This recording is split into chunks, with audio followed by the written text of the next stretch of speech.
All right. Hello.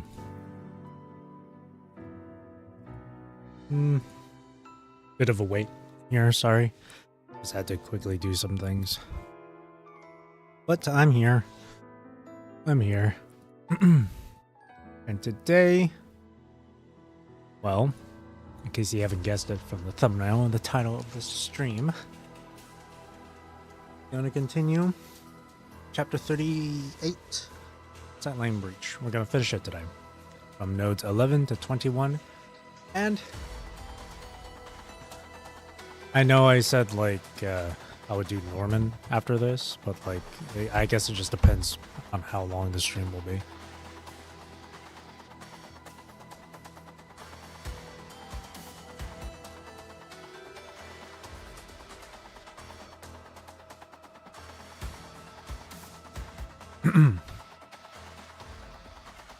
Hello, Oscar. I slept all right, I guess.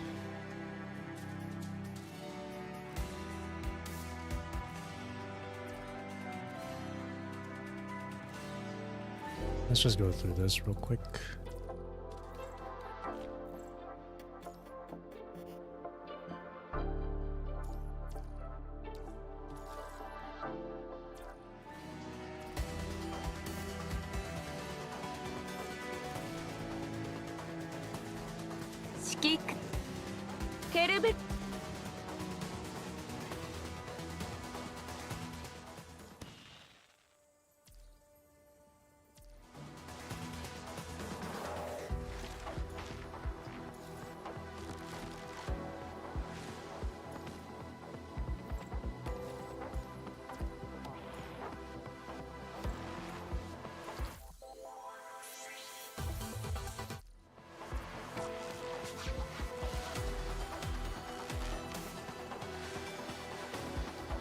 Okay.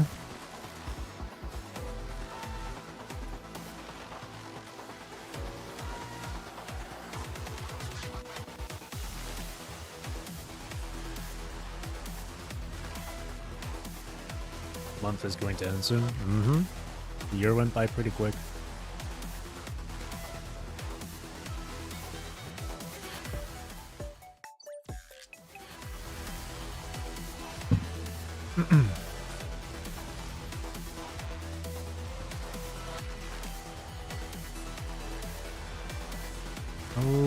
Okay. I think it should be it now. Alright. I guess I'll go straight into it here.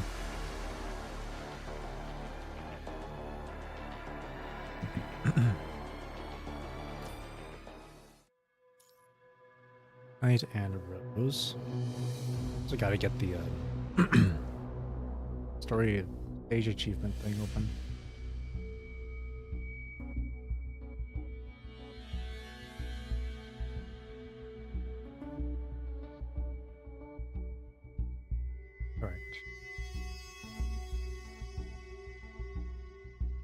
This one. Speak to the familiar store staff.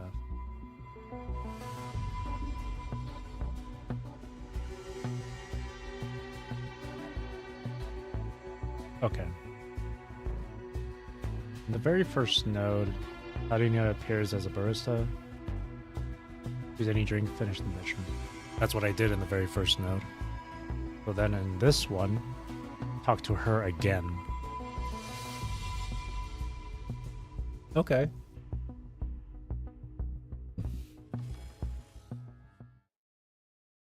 The cradle rocks above an abyss. Cradle mentioned, and common sense tells us that our existence is but a brief crack of light between two eternities of darkness. Speak, memory.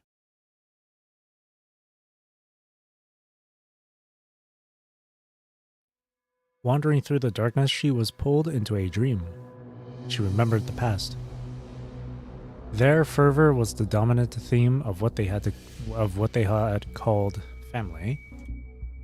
It all began with the madness known as Project Herald. Right. Flashback to Source beacon. Christina, what's buried there is the seed of civilization. Your father went on a great mission. You must follow his path, trace his footsteps, and bring back his legacy. Only Dominic, can lead humanity back to Earth. Christina Norman had never seen Dominic in person. Whenever Charles spoke to her about such things, a single question would always linger in her mind. What kind of man was Dominic? According to the books, he was the founder and chief technician of the Science Council, the pioneer of Gestalt design theory, the proposer of cold fusion theory and its practical application, and the creator of the first strong AI machine. Leveraging cold fusion, he had dragged humanity out of the Great Depression, facilitated the rise of the world government, and ushered in the Golden Age. They called Dominic a hero. Oh, just another hero. Or rather, the very first. But the hero died. He vanished without a trace inside Reactor 1. The legacy of the dead became a trophy to be fought over, and the fallen hero demanded a successor. And so, Dominic's successor was born out of necessity. Successor to Dominic, yet property of Norman Mining Corp. What a complete joke. Dominic wasn't even a Norman. What are you talking about? Nothing. Keep such thoughts to yourself, at least within these walls. Alright, I'll keep that in mind. A sigh escaped Edward in the lavish living room, a quiet lament for the unfair hand fate had dealt his daughter.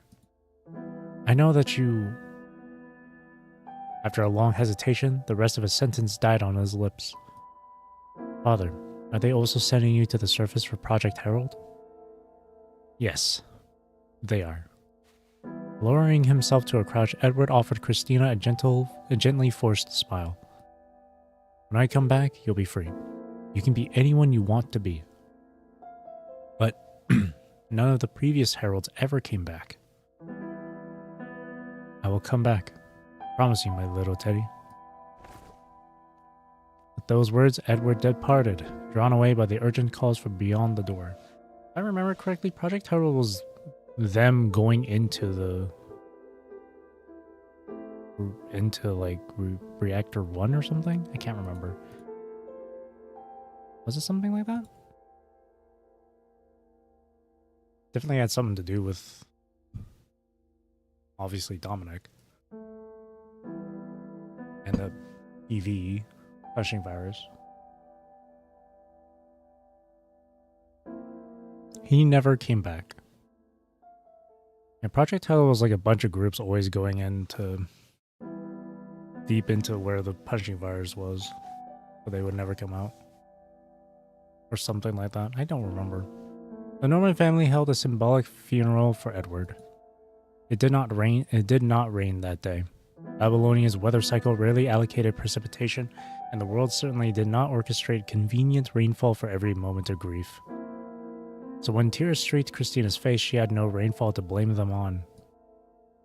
She had believed herself too composed to cry. She was convinced, in fact, that she had not shed a single tear. She simply stared, blank and uneasing, at the gravestone, a purely symbolic marker that didn't even hold her father's personal effects. It was only when Leonardo, standing beside her, gently pointed it out that she realized her vision had blurred, her eyes welling with a grief she had refused to acknowledge. Christina turned to look at her brother. She had expected to find him in tears, but Leonardo was dry-eyed. He only revealed a sorrowful gaze, his vacant eyes containing nothing but grief. Nothing but grief. Across the grounds, Christina and Leonardo caught a distant glimpse of Victoria. Their younger sister stood beside Charles Norman. It was too far away for her expression to be clear. After a brief moment of eye contact, Victoria and Charles departed from the funeral.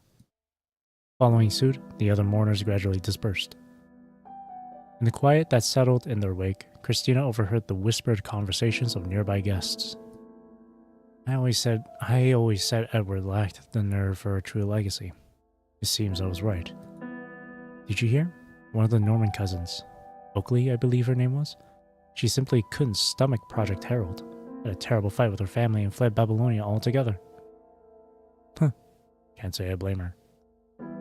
Project Herald. Absolute madness. The Normans aren't forging a legacy, they're digging their own grave. The mourners drifted away until only Christina and Leonardo remained by the graveside. Aren't you going to leave? I'm going to shut down Project Herald. I won't let any more lives be thrown away for nothing. It won't be easy, but I swear, I will do everything I can. Christina remained silent, having no desire to respond. Soon, only the young girl was left at the funeral. Standing alone, she suddenly felt as though she were wandering through an endless darkness. Wandering through the darkness, she was pulled into a dream. She remembered the past. She dreamed of the moment of her birth. She remembered.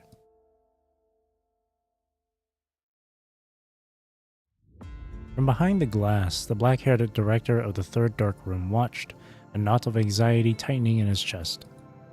On the other side, the woman on the operating table writhed, her agonizing screams continuing unabated despite the frantic efforts of the doctors circling her. Push! That's it! I can see the head! Almost there!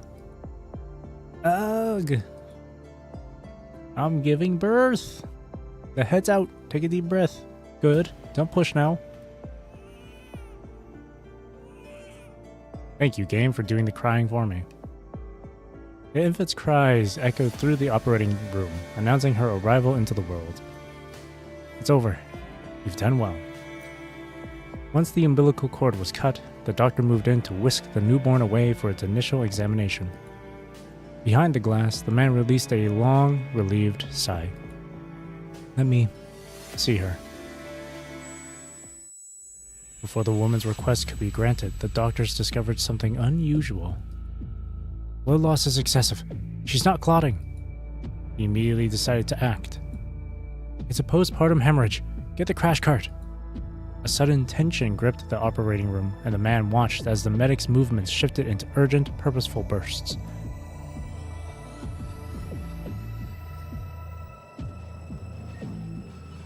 Uterine atony. Administer oxytocin. Oxytocin ineffective. Prepare for uterine packing.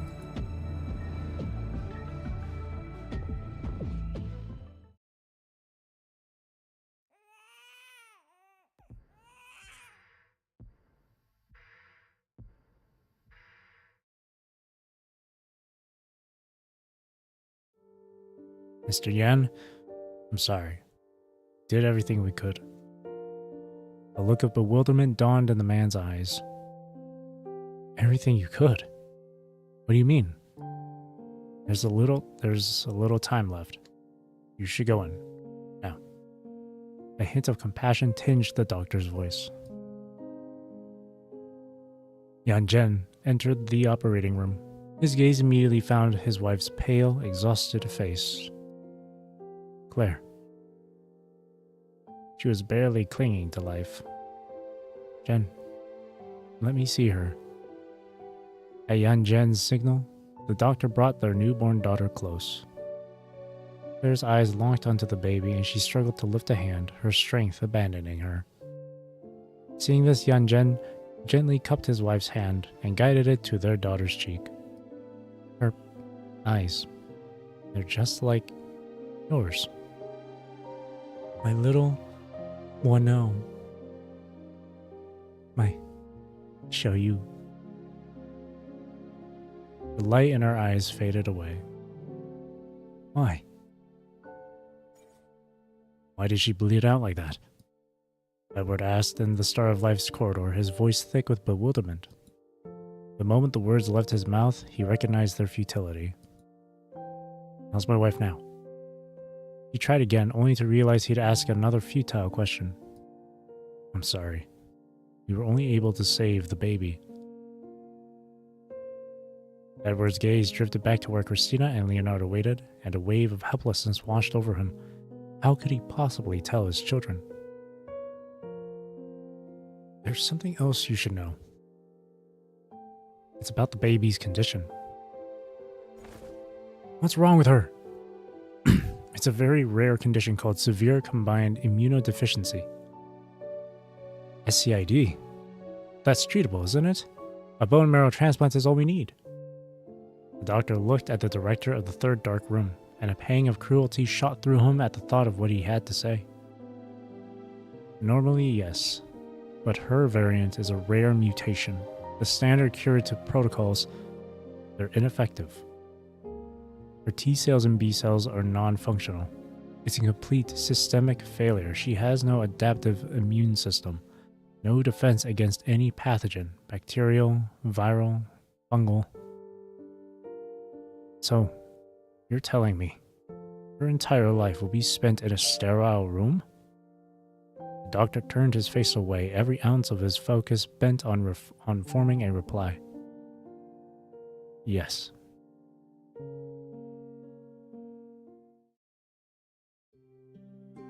What are you studying today? I'm reading elementary particle physics. And you can comprehend the material? I'm managing. Charles' brow furrowed suddenly. Managing is not the standard for Dominic's successor. You must comprehend it completely. This is the only way. This is the only way. I'm so sorry, Mono.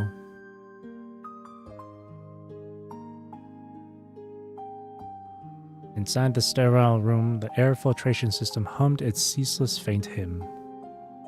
4-year-old Mono fought to keep the sadness from her face. Fortunately, she was gifted with a mind far beyond her years. It allowed her to understand the guilt in the man's words. It's alright. I understand. She pressed her tiny hand against the glass. Staring at that small, delicate palm, Yanjen crumbled, collapsing to his knees. With trembling hands, he placed his own palm against the partition, desperate to feel the warmth of Wano's hand. But all that met his skin was the cold, unyielding glass. I'm so sorry. I'm so sorry. What happened to Mother wasn't your fault. Christina offered soft comforts to the weeping man before her. Unfortunately, she was gifted with a mind far beyond her years. She understood the grim statistics of childbirth all too well. And so she chose to lock her grief away. It was as if her soul had risen above her body, looking down on the tableau of sorrow. Her anguished father, her mourning brother, and her grandfather with eyes squeezed shut. From that cold vantage point, a single ill-timed thought formed. Years from now, would she completely forget what it felt like to be held in her mother's arms? What does an embrace feel like? What did you say? Yanjen stopped typing, turning his gaze to Wano. She then pointed to the book in her hand by Camus and recited a line. But there are no limits to loving, and what does it matter to me if I hold things badly if I can embrace everything?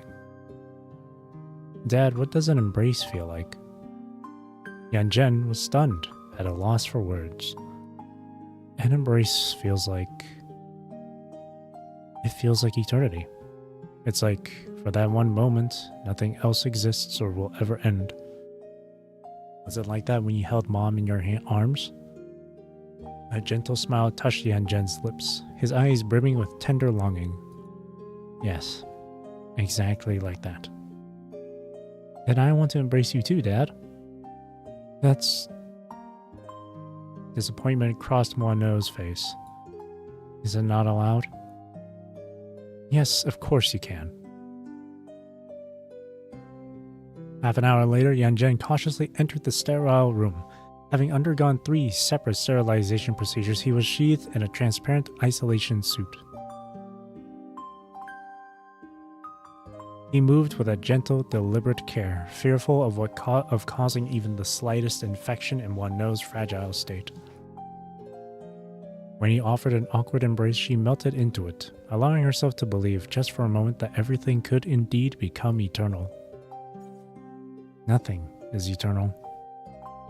And becoming a construct is the answer? You think that's eternal? Sometimes talking to you is exhausting. Well, straight to the icy reception. I guess I shouldn't be surprised. It's hard to compete with the family prodigy. A playful, exaggerated grin spread across Leonardo's face. It vanished the moment he caught Christina's cold, expressionless stare from across the room, and his demeanor sobered instantly.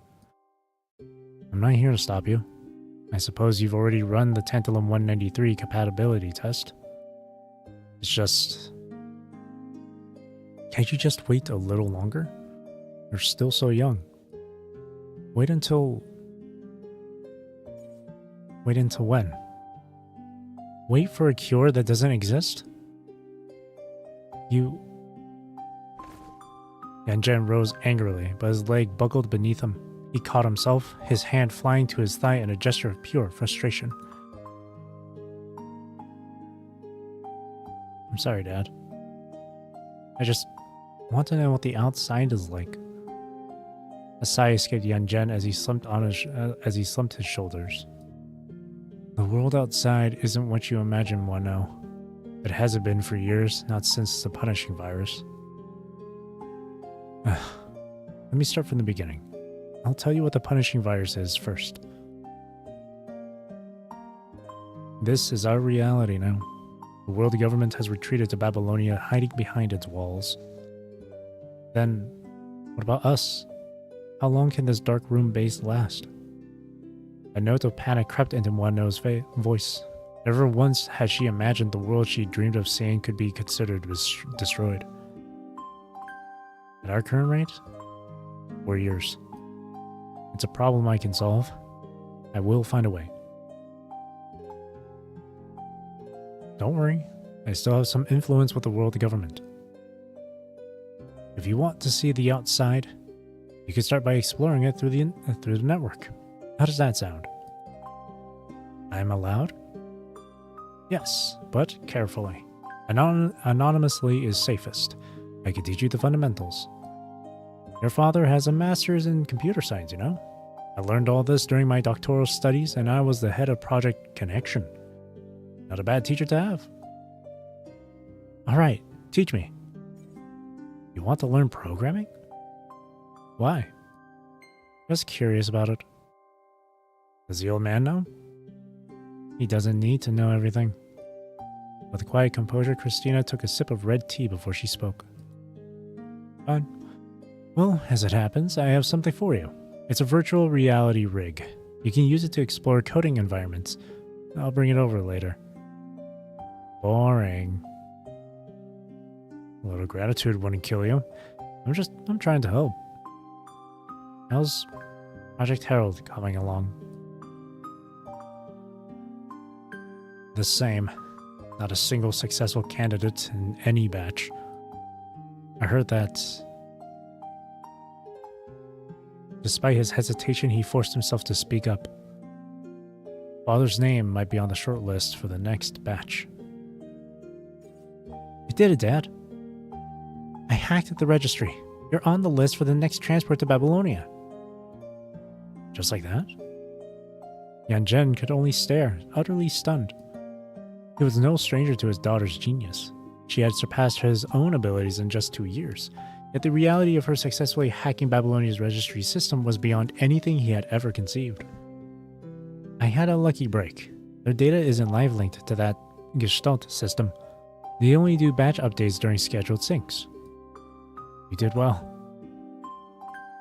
Dad, when will you come back? Soon, I hope. Or it could be a very long time. When I come back, you'll be free. You can be anyone you want to be. Why didn't you come back? Christina sat on a boundless plain, her gaze fixed on the artificial sun in the distance. The words were a soft murmur meant for no one but herself. As Dominic's successor, she was forbidden from showing any weakness. Here in the emptiness of virtual space was the only place she could retreat to soothe her grief. Well. Didn't expect to find a space like this. Nice view. A voice suddenly came from behind her. Who's there? Christina whirled around, startled to see a purple-haired woman curiously appraising her virtual space. Teddy. What a weird ID. It's not weird at all. Fine, you win. It's not that bad. Who are you? Why are you here? Just call me the Unwinged. I'm just browsing the network. What about you? What's a brat like you doing crying in here? I wasn't crying. Whatever you say. That was the first time they met. An encounter filled with tension.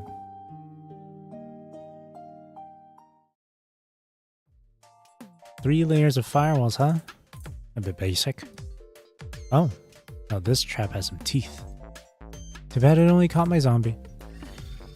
With effortless ease, the Unwinged bypassed Teddy's defense protocols and entered the virtual space again. Teddy, however, didn't so much as turn around, continuing to sunbathe as if she were alone. Beach this time, huh? Definitely an upgrade from the snowfields. Shut up, gloomy woman. The Unwinged pressed her lips. Don't give me strange nicknames, you snippy little brat. My name is Mono. Christina. I brought you a rose. I can generate roses too, you know. Teddy raised a single hand, and the data streams coalesced in her palm, slowly weaving themselves into the form of a rose. Not like this. Ever heard of holographic imaging technology? Mimicking Teddy's gesture, she raised her right hand. The data streams that appeared in her palm were vastly more numerous and complex. At the center of this digital storm, a glass-like card solidified into existence. It has a special property. Simple version, the stored image has true volume. Change your angle and you see a different side. The rose inside the glass card appeared incredibly real. With a slight rotation of her wrist, hidden petals came into Teddy's view. And besides, the glass card shattered with a sharp crack. Every piece still holds the whole picture. Amid the swirling shards in the sky, 1,000 roses shimmered in the light. Yo, I'm back. Not even a firewall to greet me this time? What's the point? You just tear it down anyway. Don't be like that. It's good practice for you.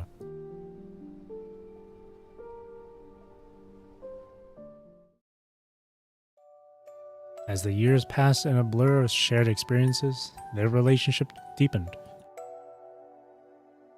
What had begun in wary hostility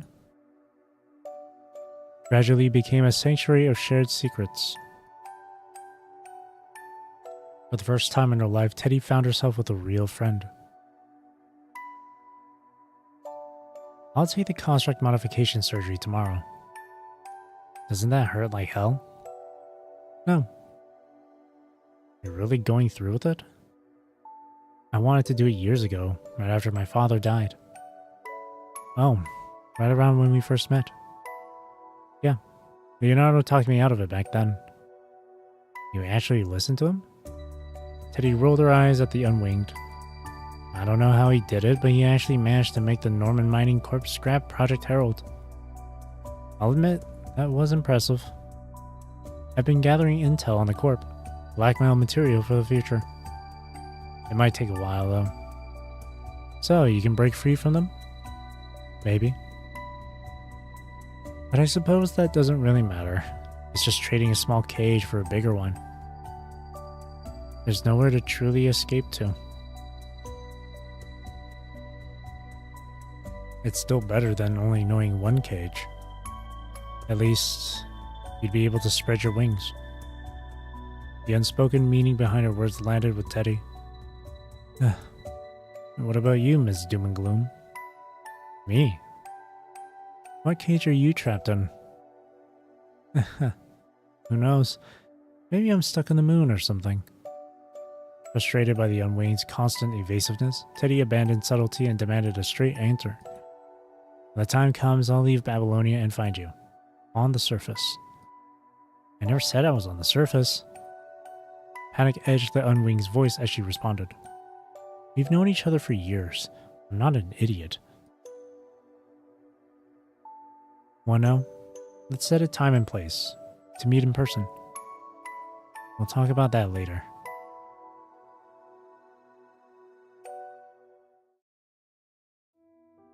When Yanjin returned to the third dark room, he was confined into a wheelchair, his hair having turned white. Only his piercing purple eyes remained unchanged.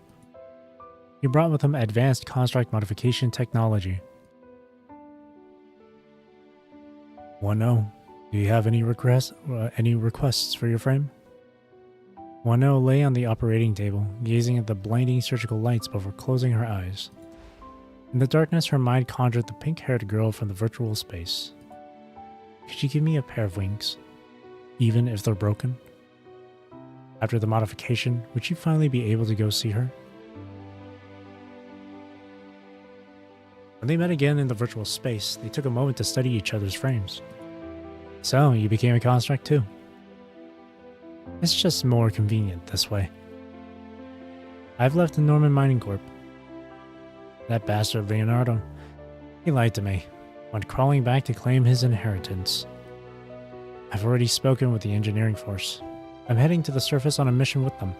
A trial run, basically. Doesn't matter. I'll ditch them when it's over and meet you here. Teddy shared the time and location with the Unwinged, but her words were met only with the Unwinged's blank stare into the distance. Hey, did you get all that? Of course. Then what's with the 1,000-light-year stare? It's just hard to believe that crying child from all those years ago has grown up. Stop talking to me like some wise elder. It's gross. Wano stared at the door of the third dark room, drawing a nervous breath. Then she stepped outside. I can smell grass. It's different from the simulations in virtual space. For over 20 years since the moment of her birth, she had been waiting. Now she was finally taking her first true step into the world. What kind of world is this going to be? Come, see it with your own eyes. Come, feel it with your own hands. Little bird, you are free. Spread those broken wings and fly. A swarm of drones attached to her body unleashed brilliant jets of flame, lifting her from the ground. Wano soared skyward, her hair whipping wild in the wind as she felt it rush across her bionic skin. A smile bloomed across her face. She leaned forward, adjusting the thrust of her drone wingsuit as she danced through the air. And then she saw it with her own eyes.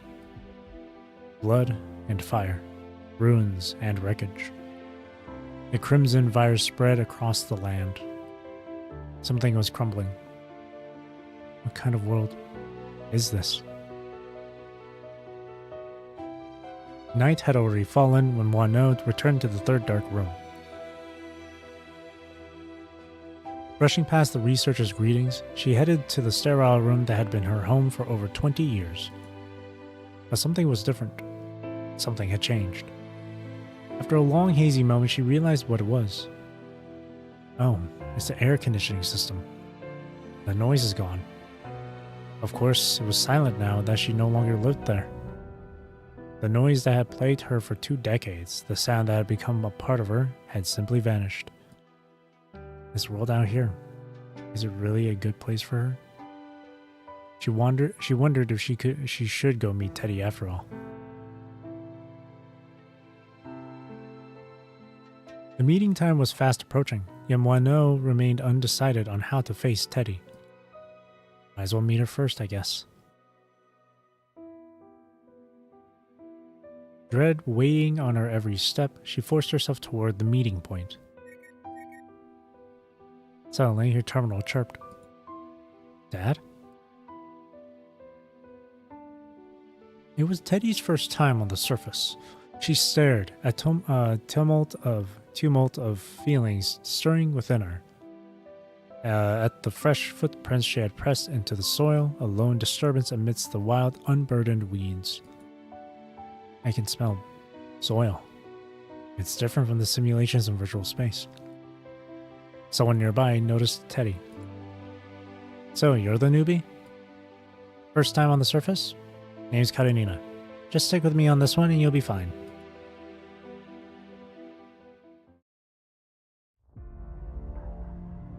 Just as she had once waited in vain for her father, Teddy now waited for the one-winged who never came. She wanders in darkness. The cold tide of it turns around her, heavy with the undertow of memories. Pages from the past turn, one by one. But she refuses to look. She just curls tighter into herself, letting the void dissolve her. What a complete joke.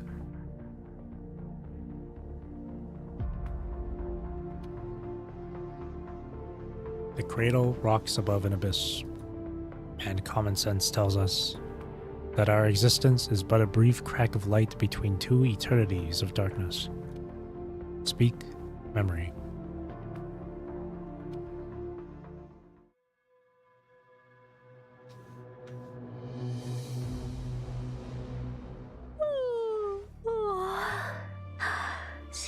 仕事。どうして人は働かなきゃいけないのかしら。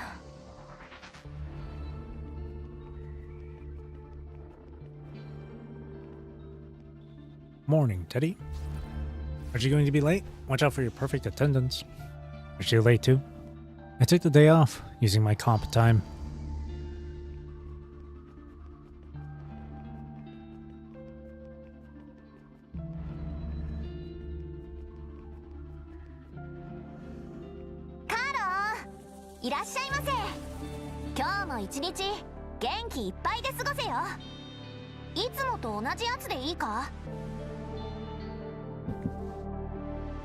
Kurono or Kuroro, orange vitamin C Americano. 待たせたな。ミルクティーだ。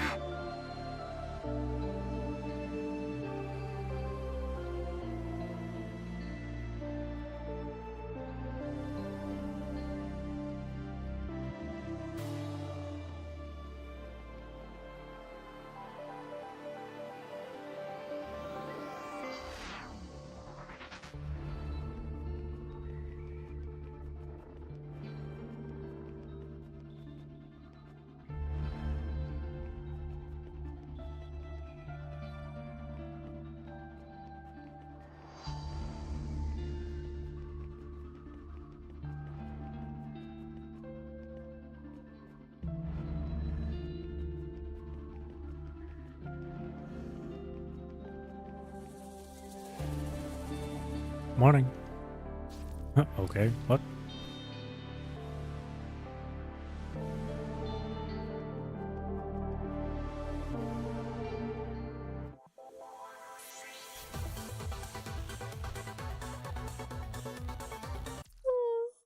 What? そろそろ仕事の時間ね。ん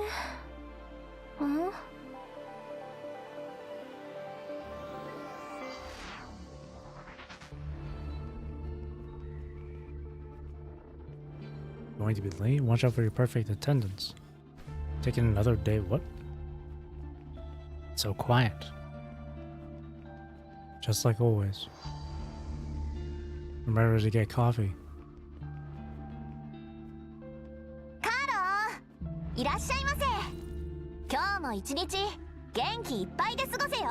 Here, I'll get the Grape いつも Boss と同じ special やつで brew. いいか？ Why not try other flavors? That's what I'm doing. I'm getting other flavors. Yeah, I'm trying to get. I want the grape. Fine, 待 well, たせた cocoa. な。ミルクティーだ。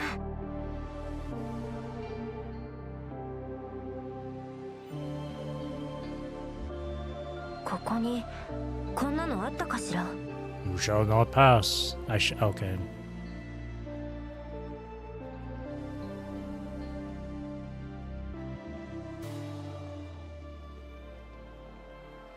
Break the habit.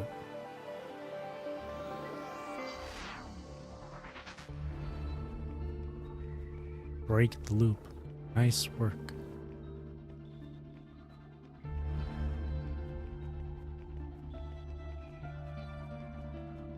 Hold on. Hack almost complete. Can't let her find out. Hack successful. Morning.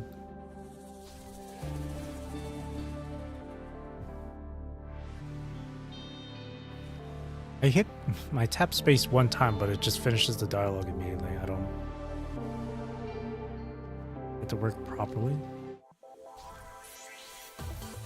どこかが間違ってる気がする。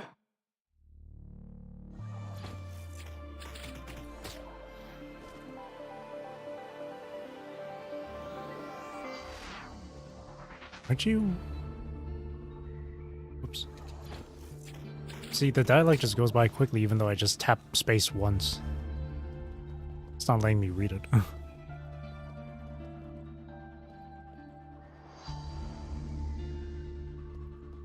Oh, what the hell? Like a giant hologram up there too. The rain stopped.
ここなんだかおかしい。モアナ、この文字が見える？何を言ってるの？ちゃんと休めてないんじゃない？ Run, run, run, run. 先に行くわ。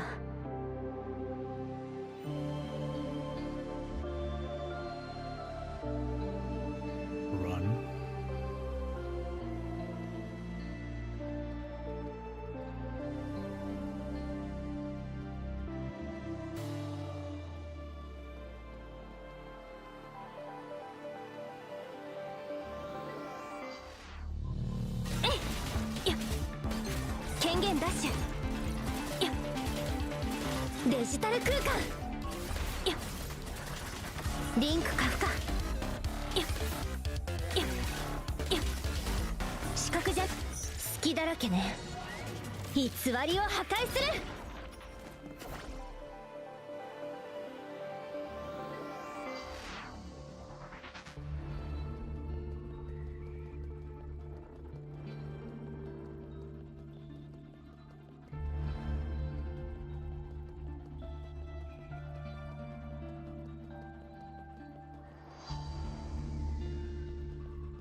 ムーア、ここなんだか変よ。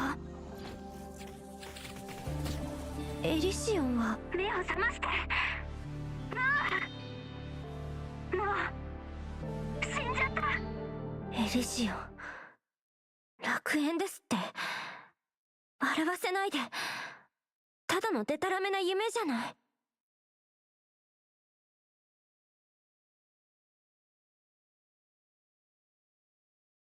モアの、あなた見てるの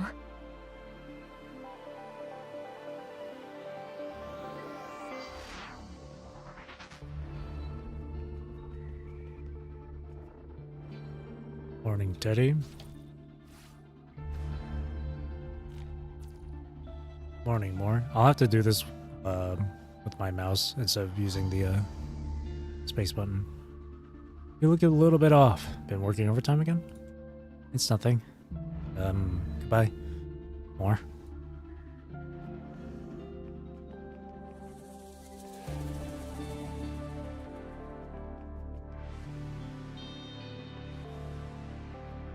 おはよう。今後も会うだろうけど。こんにちは。こんばんは。おやすみ。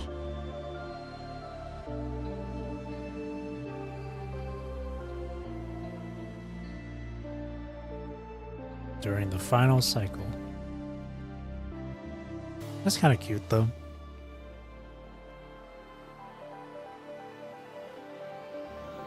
Despite her and Katarina always having their little fights, they're close.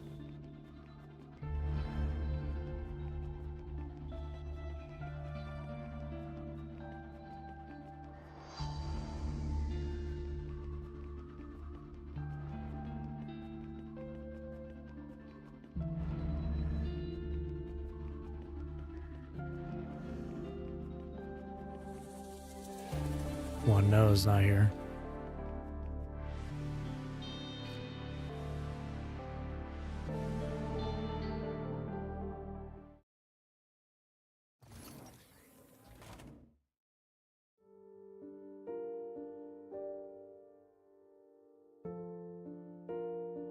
The sound of the door opening startles Teddy awake. A deep instinctual feeling whispers that this isn't the first time she's woken up today. She sees Mono step inside, 2 bags of bread in hand. Hungry? I've got bread, and more bread. Delicious. Mono is her usual self, yet a spark of wariness flashes through Teddy. This inexplicable caution leaves her frozen for a moment. What's with that blank stare? Mono tosses a bag of bread onto the bed, snapping Teddy out of her trance. I don't remember giving you a key. Guess you used an electronic lock. And remind me, who taught you everything you know about network programming? A self-taught genius. Bingo! So standing before you is at least half your teacher. And your prize for the right answer? She delivers a totally off-topic response while rummaging through the kitchen cabinet. Is a cup of my hand-brewed tea? Seriously, where do you hide your tea leaves? Ah, got them. Teddy rises to dress, listening to the sound of Mono boiling water for tea in the kitchen. For a fleeting moment, this peaceful domesticity almost feels almost surreal.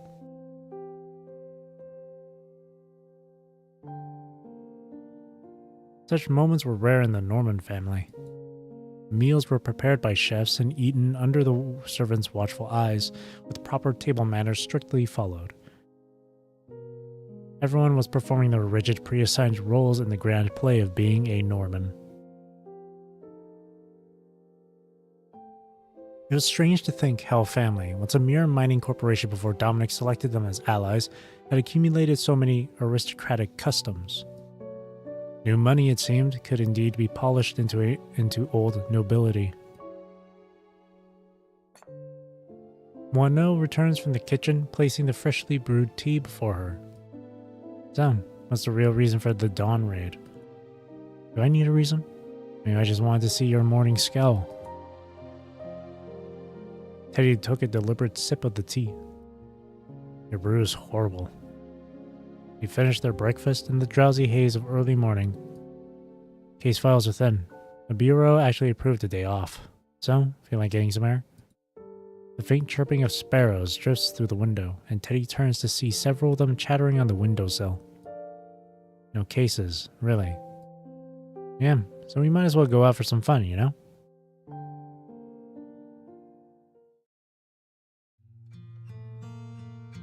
With Moineau's urging, Teddy finally accompanies her out of the apartment. Together, they cross the overpass, wait for green lights at intersections, and order bubble tea like the most ordinary young women. Around them, Elysium's commercial engine never stops humming. Shopping malls bulge with bustling crowds. As they walk, they pass a plaza taken over by an anime convention, where teenagers in elaborate costumes sing and dance with uninhibited joy. Oh, I know that character. She gestures toward a muscular man dressed in a red and blue bodysuit. Everyone knows Superhuman. And there's that creepy bat guy, too. I heard someone once devised an elaborate plan to breach multiple security layers just to reach the central building's rooftop, all to check if there was a spotlight that projected a bat symbol. Is there really one up there? Of course not. On the outdoor screen, an anime promotional video plays. In it, a young man in a yellow jacket walks with a white-haired hacker girl under a moonlit sky. The theme song swells, filling the plaza.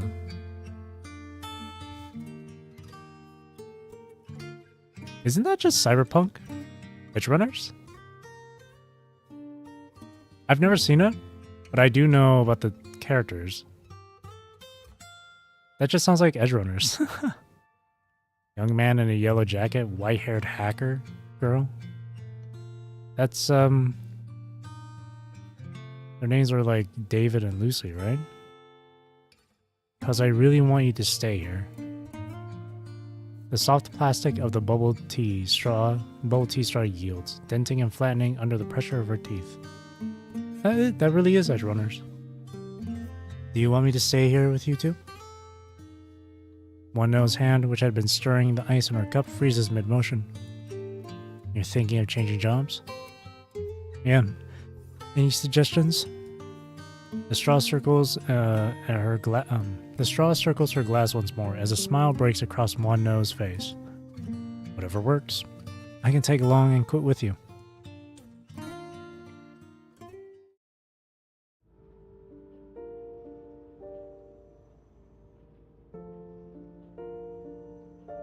Rising in the glass elevator, they watch the city transform into a distant tapestry of light. Stepping out, they are drawn into an elegantly decorated dessert shop, where the highlight is a taste of the limited edition cake. So, this is what soccer torch. What is?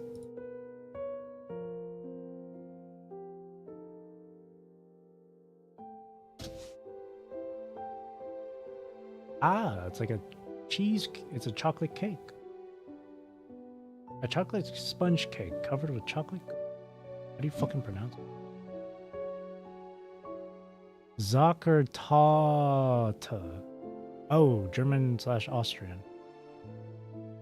Zuckertorte. Zuckertorte. German. Or Austrian. Zuckertorte. Or soccer torte. I see. It could be either one.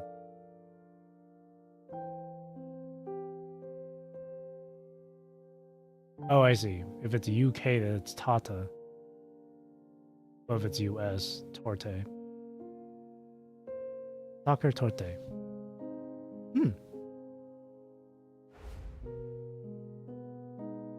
They wander into a theater and pick a movie purely on a whim. I still think Iron Wolf is stronger. Nah, he doesn't match up to Immortal Motormouth. They enter an arcade and settle in for a showdown at the King of Kickers 98 cabinet. How are you so good at fighting games? This is just child's play for a genius like me. You step into an electronics store. This camera looks pretty nice. The value for money isn't there. Even a rich girl like you worries about value for money. Seriously. Let's check it out. They walk into an accessory shop. Is there anyone you'd want to buy a gift for? For who? You know, someone special. That sort of thing.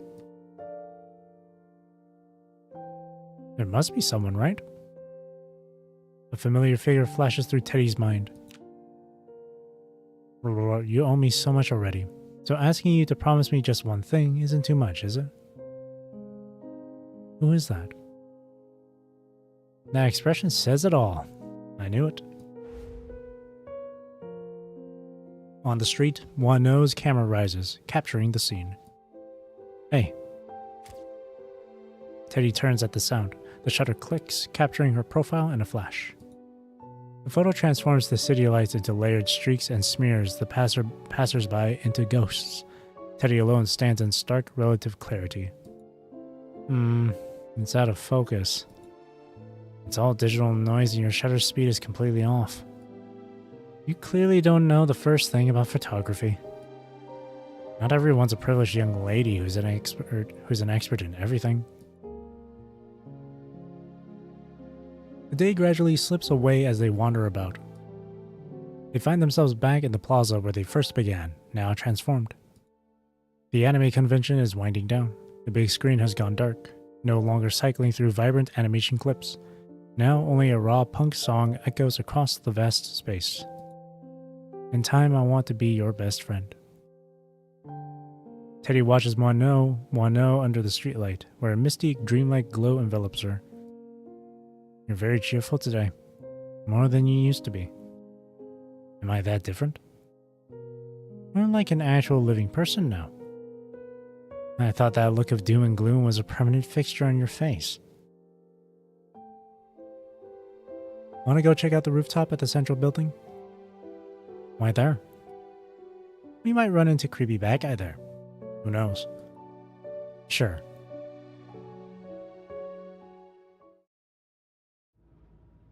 The central building's elevator takes 3 minutes to reach the top floor. Longer still with stops. Floor 7. Pressed among strangers, Teddy and Wano keep their silence. Floor 12.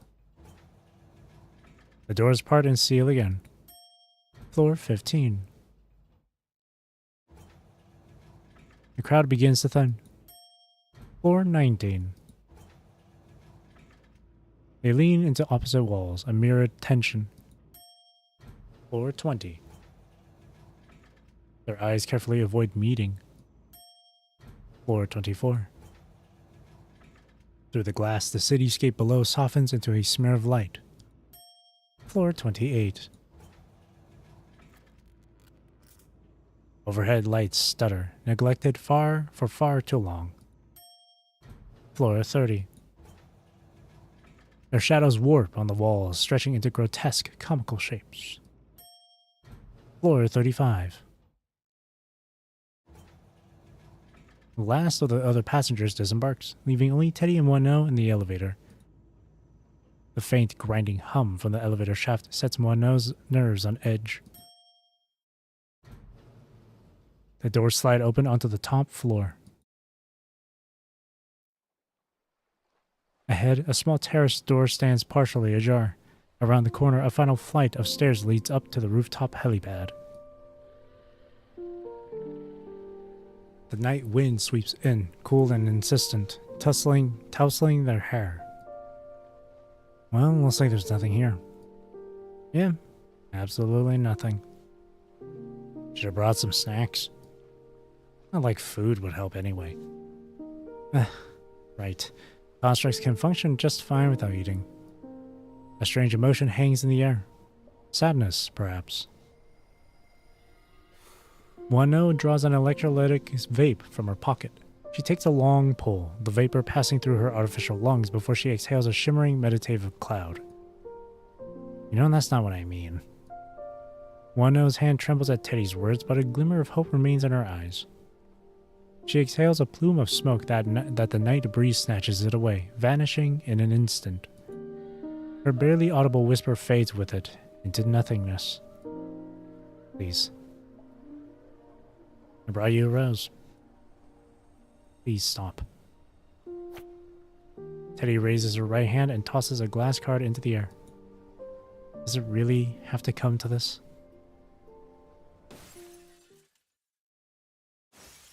Amid the swirling shards in the sky, 1,000 roses shimmered in the light. I've been thinking for a long time. Why do you have to erase my memories?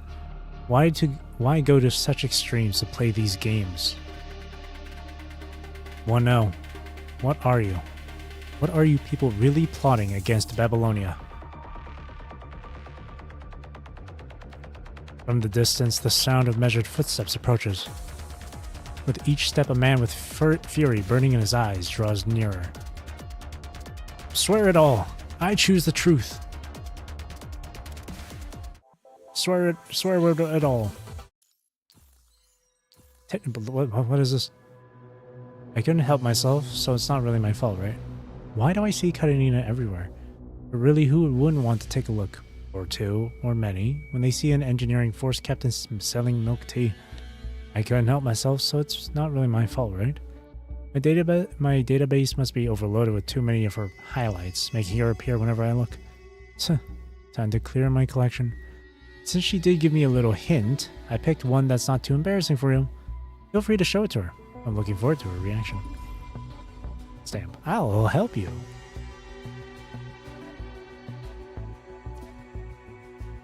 That was a really long node.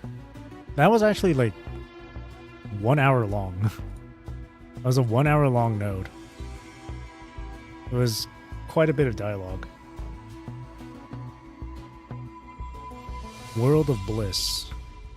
Land of Bliss? Vera Arcade Anima? Your mission this time, locate as many quantum supercomputers without AI as possible. Babylonia conference room, 2 months ago. Having concluded his meeting with Nicola, Hassan placed a call to Teddy's terminal. It didn't connect immediately, and Hassan held the line without a hint of impatience. 20 seconds later, the connection clicked through. President Hassan, how did you get this channel's IP? Her tone was neither respectful nor discourteous. The method isn't important. Teddy, I have a critical mission for you. A mission that has to bypass the command center. The command center maintains synchronized records. This requires discretion. Why me? The task force is full of elite squads. I'm just an engineering member. I need your specific expertise in cybersecurity. Hassan heard the faint, resigned sigh Teddy let out on the other end of the line. Can't this wait until my new frame is operational? The frame won't make a difference. On the other end of the line, Teddy paused, as if contemplating something. I want the frame switch costs fully covered. Wasn't that already approved? That budget only covers half. If I remember correctly, you commissioned that upgrade as a personal project. You designed it yourself and sourced the components independently. Reimbursing half was already an exception. That's what I've been wondering. If it were just a personal project, why approve any funding at all? Something about this smells fishy. Complete this mission, and we will reimburse the full cost. Let's be clear. I'm not looking to get entangled in your schemes. I just do my job. Of course, if the situation becomes too complicated, you have full authorization to disengage and extract yourself. Just tell me, what am I supposed to investigate or find? Sen gives a smile. Already figured out it's an investigation mission, huh? Have you heard a certain legend circulating on the surface? One they call the Digital Paradise. Supposedly, and I must stress this is only a rumor, there is a place on the surface known as the Digital Paradise. It's said to welcome those disillusioned with reality. Anyone who finds it can live out their days in a virtual, networked world. Sounds a lot like the Tabula Akasha. Probably just a distorted rumor. I'd bet that's where this rumor started. Who knows? So my official mission is to investigate this legend? Yes, that is the mission being logged with the command center. And the other part? The things you need me to do? After this, there is no turning back. Have you made up your mind? Do I have a choice? I'm the best candidate you could find, aren't I? Yeah. Fine. I'll do it. Your mission this time. Locate as many quantum supercomputers without AI as possible. Teddy fell silent the moment Hassan finished speaking. She only found her voice again after a long pause. When Parliament voted to unlock the Gestalt data wall, Which side were you on? Sen remained unfazed, offering a slight smile in response to Teddy's sharp tone. Barring special circumstances, the president does not participate in voting. Realizing she had overstepped, Teddy didn't press the issue further. If the digital paradise is real, it would require a massive computational foundation. You suspect it's a quantum supercomputer without an AI. Precisely, and your only task is to confirm its existence.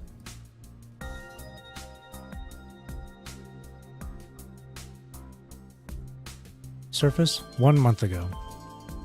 Teddy shut down her terminal, and with it the holographic map dissolved. The memory of her conversation with Hassan surfaced, drawing a resigned sigh from her. I didn't get a damn thing out of him. I don't know what he's planning, but I'm clearly just a pawn on his board. Guess I had to play my part first. The past month, Teddy had been scouring Earth for any information on the digital paradise. Only recently had she finally uncovered a significant lead. Eileen. Her terminal rang, and Teddy looked up, surprised by the name on the caller ID. Let me guess, you screwed something up and need me to clean up your mess? Her contempt radiated through the communication channel, striking Leonardo like a physical blow.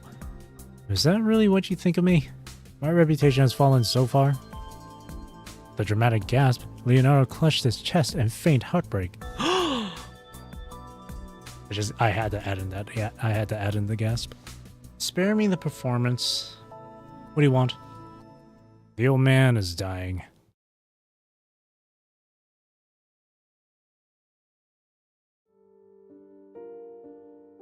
For a moment, the news left Teddy strangely adrift. Should she break out in applause? She had imagined this moment countless times and now felt none of the anticipated satisfaction. Should she be weeping with grief? The gestures felt foreign. She still vividly remembered everything Charles had done to forge her into Dominic's successor.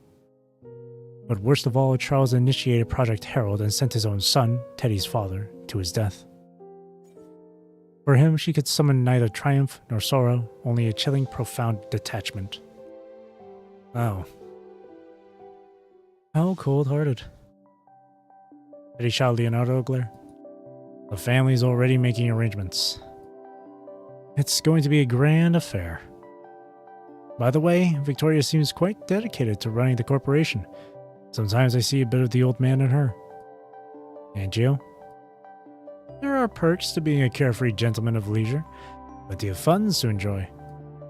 Between you and me, I'm already planning my next vacation. Keep an eye on Victoria. Help her if she needs it. You really do have a low opinion of me. I'm already looking out for her. You didn't even have to ask. Leonardo offered a gentle smile. After all, you're both my little sisters. Don't be disgusting.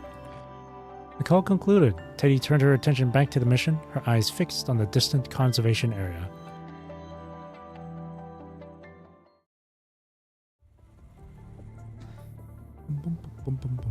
Conservation area, surface.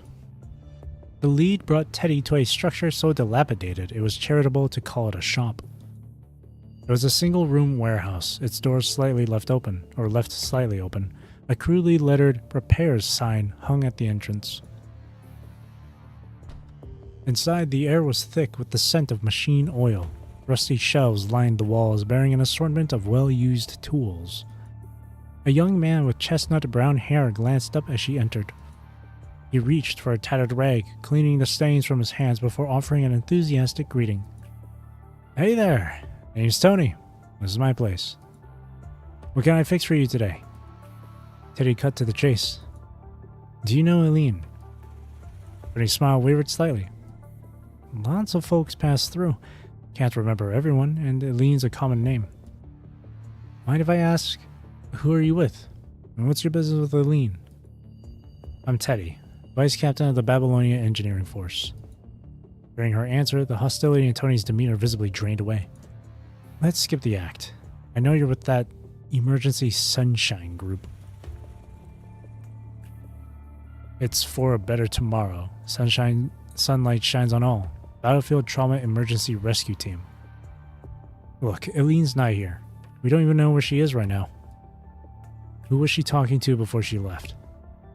Tony studied Teddy, a look of understanding crossing his face. You're not really here for Eileen, are you? You're trying to find someone else through her. Okay. Tony gestured toward a rickety chair in the store. Take a seat. This whole thing actually started with one of your Babylonia constructs. Praying Mantis Squad was posted here for a long time in this conservation area. They were good people. One of them, a construct named Moore. Well, Eileen fell for him. They even got married. Everything was going great. Then, out of nowhere, the punishing virus concentration spiked in the area. The red tide, those hetero creatures. It was a nightmare. A lot of people died. Moore gave his life to protect the place, and Ryan, the kid who was always with Eileen, he didn't make it either. When did all this happen? Tony answered with unmistakable honesty. After that, Eileen just shut down, became a real loner. She started talking to some people from outside the conservation area, and then one day she just left. Maybe she's made a new life for herself somewhere. I hope so, anyway. Tony murmured words he barely believed himself. If you're looking for those people she talked to, you could try heading west, or east. West. Acting on Tony's suggestion, Teddy left the conservation area and headed east. She traversed sandy terrain and hills, passing through zones with low concentrations of the punishing virus. In a forest clearing, she discovered signs of human settlement.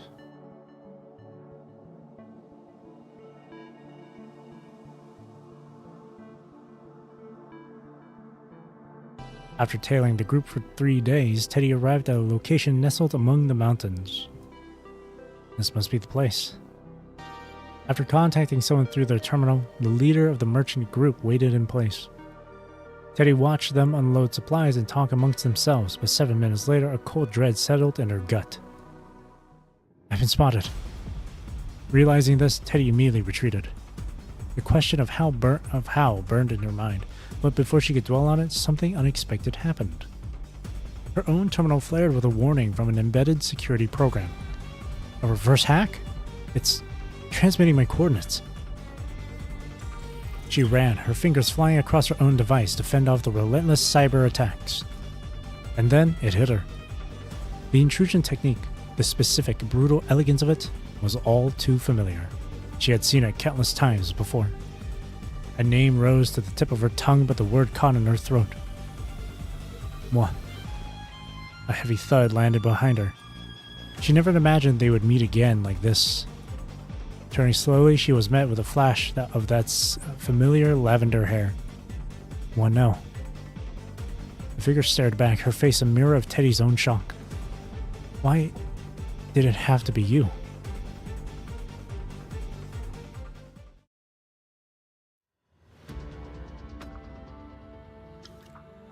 Moore's home, Elysium. She attacked me. Then I woke up here, in Elysium. Teddy finished her story.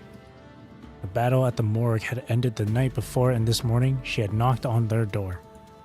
Under their slightly bewildered gazes, she recounted everything that had happened after accepting the mission from Babylonia. Last night she attacked me again and rewrote my memories. Once I figured out Christina and Norman were just my memory projection programs, I set a contingency plan in motion. But the memories I have right now will be gone soon. Wanna know? She's a really tough one. Teddy let out a soft chuckle. She probably has no idea what I've done yet. According to my reprogrammed protocol, I'll get all my real memories back in about 6 or 7 hours.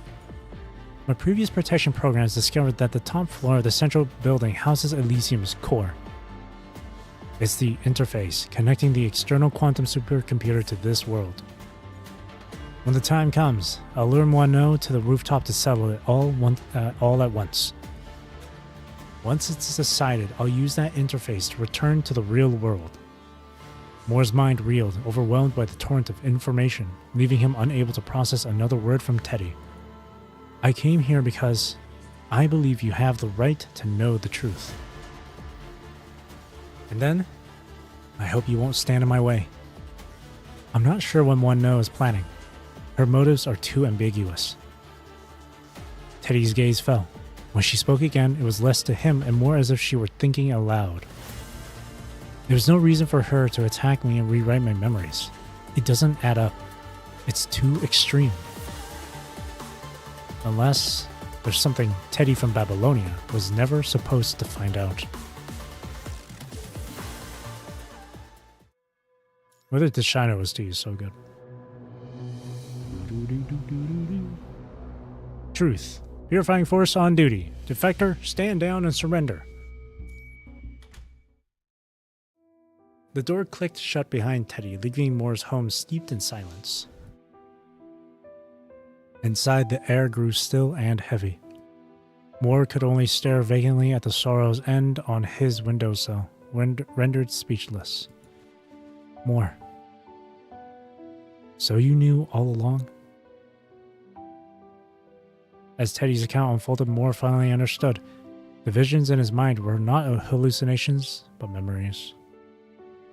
All the color drained from Eileen's face, leaving her deathly pale. Yes. Why? I couldn't accept it. Why did it have to be you? Why did you have to die? Her voice was a low whisper, yet it thrummed with a fierce refusal to accept fate. We've managed to live through so many hardships. The ragged survivors, hardened by great sacrifice, picked their way through the peril-ridden infected zone. Never mind. Maybe don't tell Mika. Just say you passed by me on the ground, and that Gamira and I are still traveling around. Ripped Lucille. We even held our wedding. It was a humble wedding, held within the conservation area, yet it overflowed with the most heartfelt blessings from everyone present. Congratulations, Eileen! Happy wedding day! A bright future was right ahead. In brief respites from their labor, the conservation area's residents would share their cherished dreams for the future. Once things become stable, I want to open a bun shop. You said you'd come back. Alarm sirens wailed throughout the conservation area, a dissonant chorus to the distant howls of hetero creatures that pierced the air. You get to safety first. But you didn't. Words failed Moore completely. But all of this world we're in right now, it's not real. What's wrong with a world that isn't real? She screamed, a raw sound of fury unleashed against the cruelty of fate. The real world is worthless. Why can't you just leave the truth alone? Eileen rushed forward and threw her arms around Moore, clutching him as if her grip alone could anchor him to her forever. Please don't go. Will you? Please? But Moore remained unresponsive. His gaze turned inward and distant as he began to mutter to himself. I remember who she is now. What did you say? That black dress. That woman lying in a pool of blood. Ever since hearing the psychologist's words, Moore had been haunted by the memory of a woman in a black dress. As Moore spoke, a chill seeped through Eileen's body. No. She was my teammate's fiancé. He was the one who pushed me away from danger. Moore's breath hitched, turning rapid and shallow. When I returned to Babylonia, his fiancé asked me about him. They weren't married yet. The military didn't know about their relationship, so they never sent her a death notice. He swallowed against the tight knot of emotion in his throat. I made a terrible mistake. I lied to her. I told her he was on a long, very long mission, and then the day she learned the truth, she was so calm. She even thanked me. That night, she took her own life. Stop, Moore. Please, stop. Moore's frantic breathing evened out. He gave Eileen's hand a sudden squeeze, the tension in his brow softening into an expression of sorrowful tenderness. It was my fault, Eileen. I did something unforgivable. No. Eileen knew with utter certainty what words were about to leave Moore's lips. That's why I choose the truth. He turned to look into Eileen's eyes. I must pursue the truth.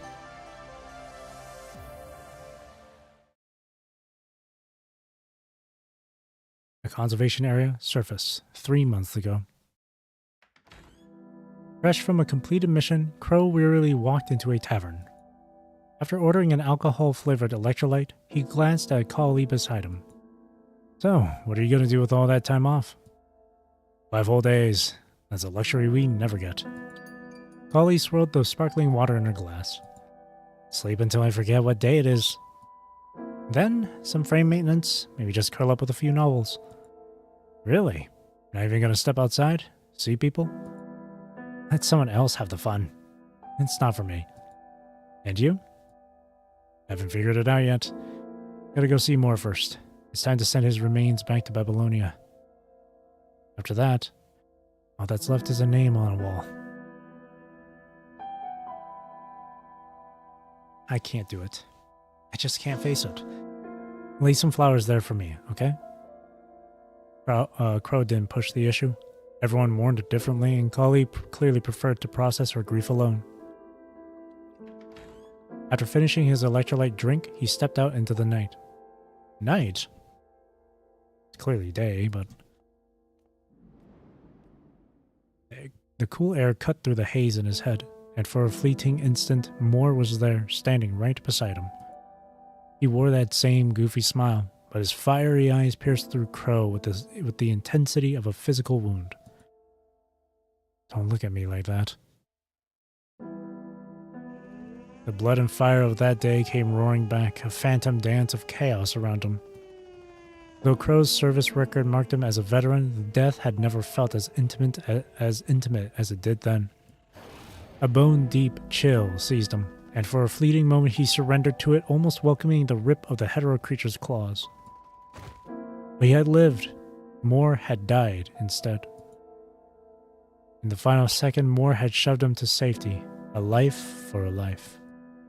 His final expression was lost to Crow, but the memory of his orange-red eyes dimming into nothingness was seared into his mind forever.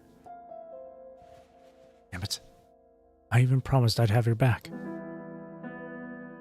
Crow remembered the wildflowers Eileen had mentioned, the ones that blanketed entire hillsides, the same orange-red as Moore's eyes. What were they called again? Right. Sorrow's End.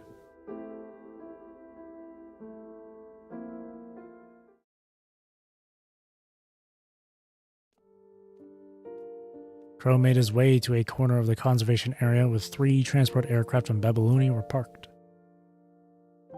Several soldiers were taking inventory and loading crates into the cabins. A black-haired soldier noticed Crow and approached. Felt like you'd seen Crow before? I think so too. I feel like he was in the main story of one of the chapters. I don't remember which one. It might have been like Source Beacon or something. It is. He does seem familiar though.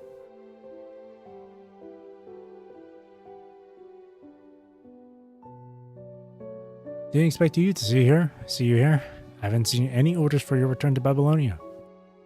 Crow waved his hand, though his gaze lingered on the soldier's black hair for a moment. I'm not here for a ride. Need to ship something then? I'm here to see Moore for one last time. The black-haired soldier was momentarily at a loss for words, offering only an awkward smile. Do you have the cargo number? The words had barely left his mouth before he began to regret them. Cargo number. How ironic. No matter what dreams he had in life, no matter how brightly he once shone, after death, the system simply classified him as inventory with an SR prefix. SRA-2034. The black-haired soldier silently lowered his head to check his terminal. Huh. After double-checking the information, he finally looked up at Crow. It's not here. That number doesn't exist in the logistics registry. That's impossible. That batch of remains hasn't been shipped to Babylonia yet. You're sure the code is SRA-2034? Yes, more. From Praying Mantis. An unbearable silence settled between them, broken only by the soldier checking the registry again and again, while the furrow between Crow's brows deepened. I'm sorry. I still can't find it. Where are all the remains? I need to see for myself. That's not really allowed. It's Moore. You know him. Speechless, the soldier could only raise a hand and point toward one of the transport craft. They're all in there. Crow rushed into the cabin, his movements swift as he navigated the rows of body transport pods. He bent low, scrutinizing each pod, and meticulously checked every number, name, and pallid face behind the observation windows. Having paced the cabin 3 times in a futile search, he was forced to concede that Moore's remains were nowhere to be found. All the while, the spectral image of Moore stood beside him, the man's silhouette seared into his artificial retinas. Overwhelmed, Crow stopped in his tracks and pressed his palm over his eyes, desperate to block out the apparition's gaze.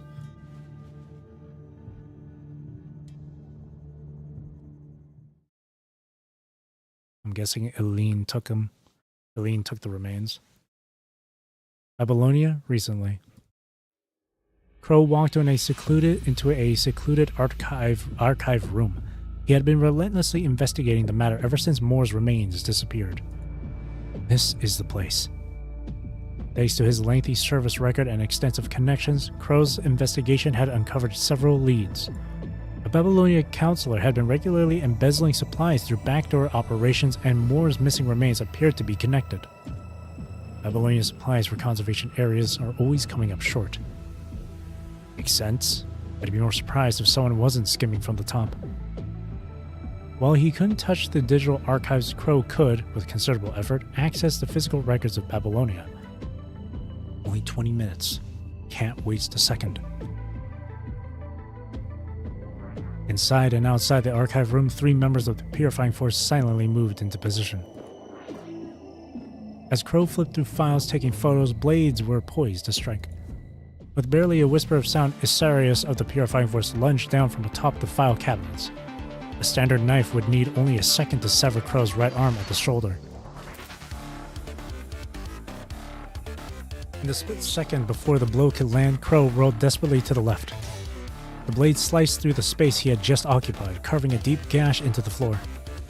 Purifying Force on duty. Defector, stand down and surrender. Hold on! The other 2 Purifying Force members moved before Crow could even react, their blades slicing in from 3 sides to seal his fate. His own dagger was a blur, deflecting one strike, then the other, the impact spinning him clear of Isarius' follower. He escaped a fatal wound but not unscathed. A keen edge slashed through his clothes and carved a 5-centimeter line into the synthetic skin of his stomach. Crow of Praying Mantis, give up on your pointless resistance. I thought that voice sounded familiar. Damn it, Isarius, you're the one they sent? Just doing my duty. You haven't changed a bit. Still a damn rule follower. You've changed. Working for those counselors lining your pockets. What a shame. At his words, the truth dawned on Crow. The Purifying Force must have been investigating the same counselor. They had clearly mistaken him for one of the counselor's operatives. No wonder their first strike wasn't lethal. They want to capture me alive as a witness. Is it too late to say this is all a big misunderstanding? Crow tightened his grip on his dagger. Even if this was a misunderstanding, he doubted Isarius would let him explain before striking. The man wasn't just a stubborn rule follower. He was one hell of a fighter. Thinking of the counselor he'd been investigating, Crow muttered a curse. That swear word in Yanjen! Yanjen is that counselor. One knows father. So he must be in on it too then. He's doing all of that, not just for shits and giggles. He's helping One know too with this digital world, I think. Huh. Oh.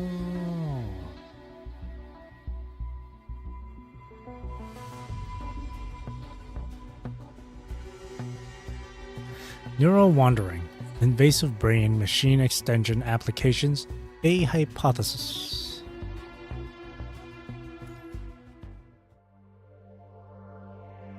Crossing eternities, let's go.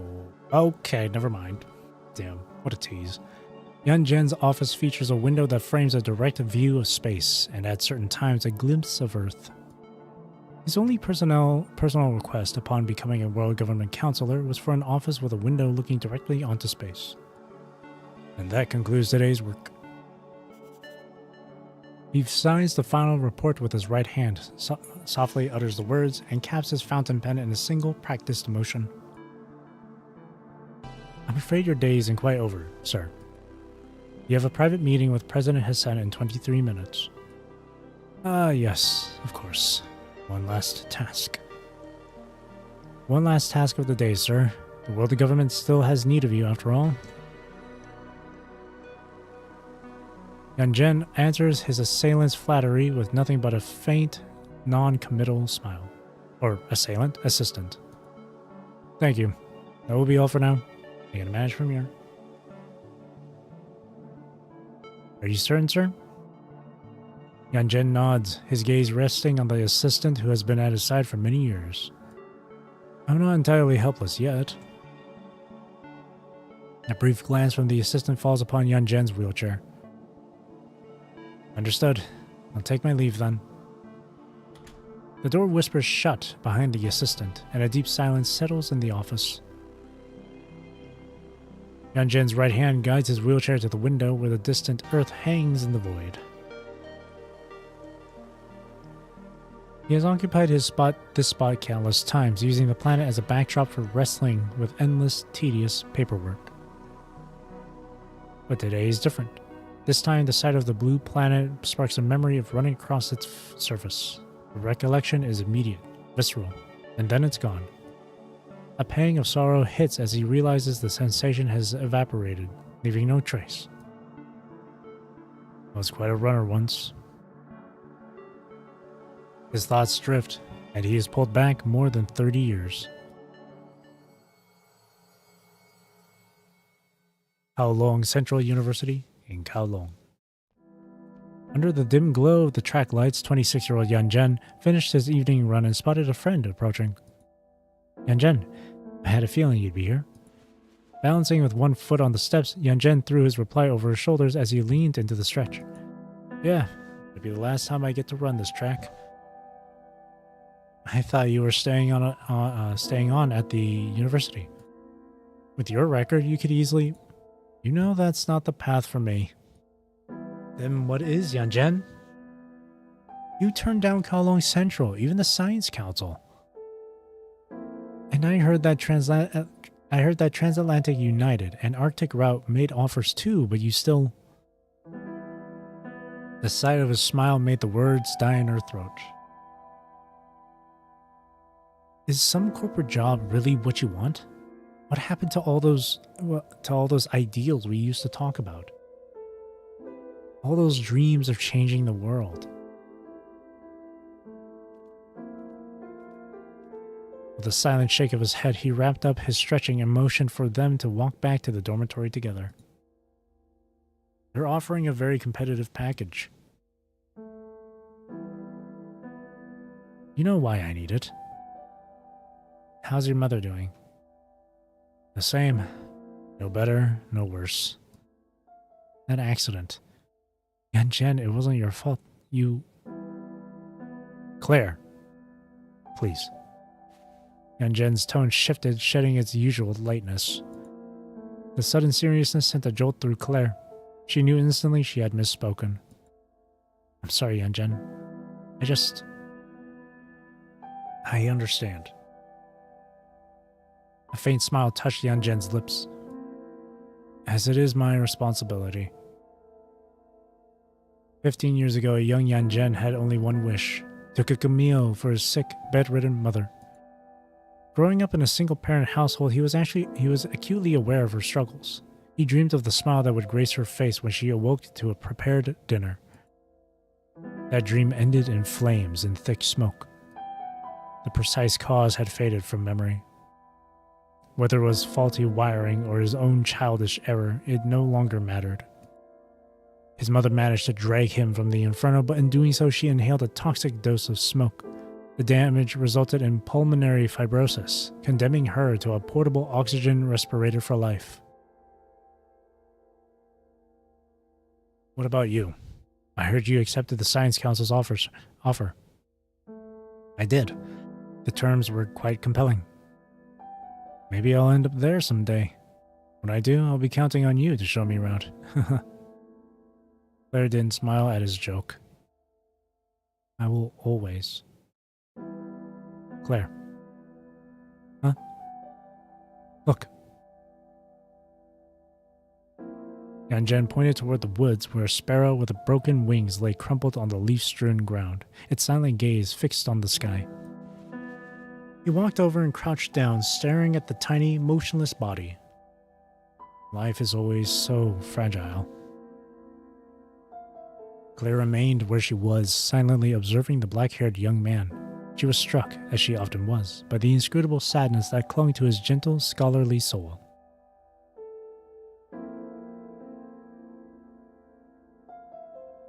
One year later, Transatlantic Nova Technology. Hey, Yanjen, we're done for the day. Coming for a drink? I'll have to pass. You know I can't handle alcohol. Then just dinner. You hole up in here too much. You'll forget how to talk to people. And hey, you're not getting any younger. There's a girl from another department joining us. I hear she's been asking about you. Yanjen rose to his feet, his refusal already forming on his lips. Suddenly, his left leg gave way. He lurched forward, panic scattering stationery across his desk as he and his fountain pen crashed to the floor. What's wrong with me?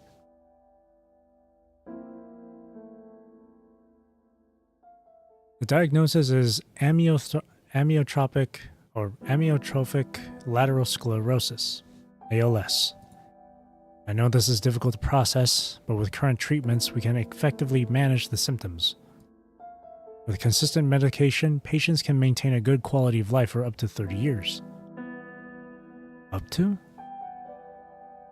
Every case is unique. The record is 30 years. And the average? About 20. Got it. Yanjen had no memory of leaving the hospital.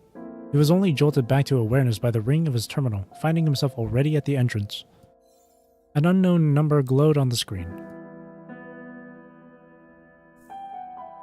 Hello, am I speaking with Mr. Yanjen? This is the Chuanyang Police Department. A visceral pressure clenched around his heart. Yes. What is it? I'm sorry to inform you, but your mother was involved in a traffic accident earlier today.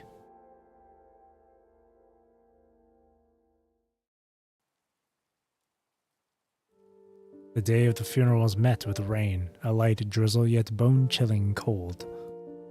Yanjen had handled every detail alone, yet it was only in this moment, facing the fresh gravestone, that the truth finally settled in his bones. He was utterly alone. The service was sparsely attended, a mere handful of faces, but then Yanjen never had many friends. As the ceremony ended, the small crowd drifted away, leaving just Yanjen and Claire in the damp silence. Jen. Just one more year. One more year, and I would have saved enough for her surgery. I thought I could finally give her a life without the oxygen mask. A normal life. In that moment, any attempt at comfort would have been a hollow echo. She was so strong. After my father died, I only saw her cry once. It was right after she pulled me from the fire. I could never be that strong. Whenever the other kids picked on me, I'd just run home in tears. I still remember the nickname those boys gave me. Crybaby Yunjin. I'd cry when I fell down. Cry during sad movies. Cry just thinking about my father. My mother told me it was a good thing. She said it meant I had a gentle heart. So why is it that now I can't cry at all? Claire held Yunjin tightly, as if she could dissolve his sorrow by melting into him.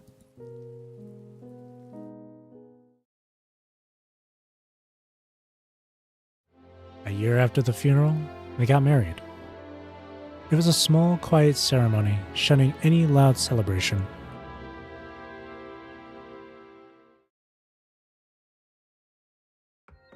Only 3 days later, an unexpected visitor came knocking at the door. Hello, Dr. Yunjin. Military? No, not exactly. A politician? Yunjin studied the man before him, a figure of roughly his own age, with a cautious eye. Whatever your purpose is, I'm not currently interested in any offers. Enrolled at Transatlantic United University at 17. Graduated at 20 to enter the Arctic route at Harvard College. At 23, you declined their invitation for Kowloon, where you earned your doctorate in neuroscience from Kowloon Central by 26. You also managed to complete a second master's in computer science while you were there. Am I correct? I must say, it's a truly remarkable record for a 26-year-old. That's all public information. Anyone with a terminal could find it. After your doctorate, you declined offers from several prestigious institutions, including the Science Council. Yunjin furrowed his brow. You chose a corporate path for the compensation, and the reason was, that's enough. If that's all you came to say, then this conversation is over. Have you heard of the dark rooms? Yunjin froze for a moment. Of course he had heard of them. The world government, driven by self-interest, had established the Dark Rooms to operate outside the Science Council's jurisdiction. There, unlike the stubbornly independent Science Council, every research direction was entirely under the government's authority. The Dark Rooms weren't a complete secret to the academic world, but their crucial details, their number, locations, and projects, were known only to a handful of officials even within the world government itself. Are you with the world government? Let's just say I'm a messenger. Whose messenger? President Trillard's. After a moment of surprised hesitation, Yunjin moved aside, making room for his visitor to come in.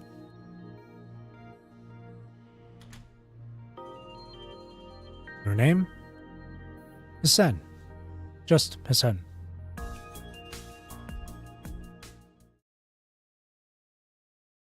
The third dark room. Though he had never set foot inside the Science Council headquarters, Yunjin had built a vivid picture of it in his mind from countless stories. He envisioned the magnificent building with its massive stone carvings like an eternal flame, and the great relief hanging overhead, marking the facility as their era's own Academy of Athens. Academy of Athens. The dome was adorned with a constellation of scientific genius. Babbage, ooh. Da Vinci, ah. Feynman, who? Fermi, Newton, oh. Dirac, huh? Einstein, damn. All there for visitors to admire. He had heard some council members say, in the golden age on the road of science we are nothing but bricklayers. Bricklayers don't deserve to be carved onto the wall. Yet Yunjin sometimes allowed himself to imagine standing among them one day, observed and revered by future generations. In stark contrast to the council's symbolic grandeur, the interior of the third dark room was all cold, somber steel, save for a single world government emblem.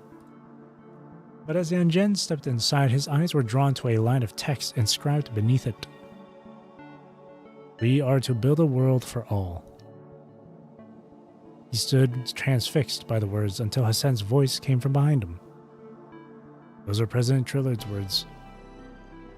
Trillard. My goat. What kind of man is he? Hassan paused to consider for a moment. Ordinary. The best way possible.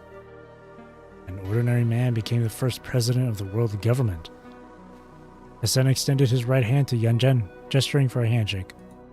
Of course, Doctor. This is a world where anyone can contribute, including you. After a moment's hesitation, Yanjen took Hassan's hand. Dr. Yanjen, welcome to joining us in building a better world. Beneath the towering world government emblem, their paths began to converge.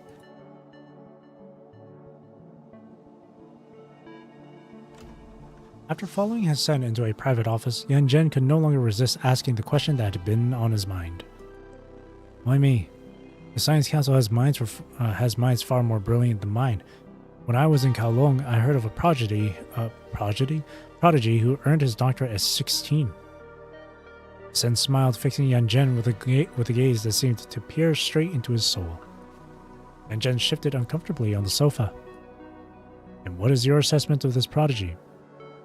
I never met him. I only have second-hand gossip. It wouldn't be a fair judgment. Then let me ask another way. How do you believe you compare to him?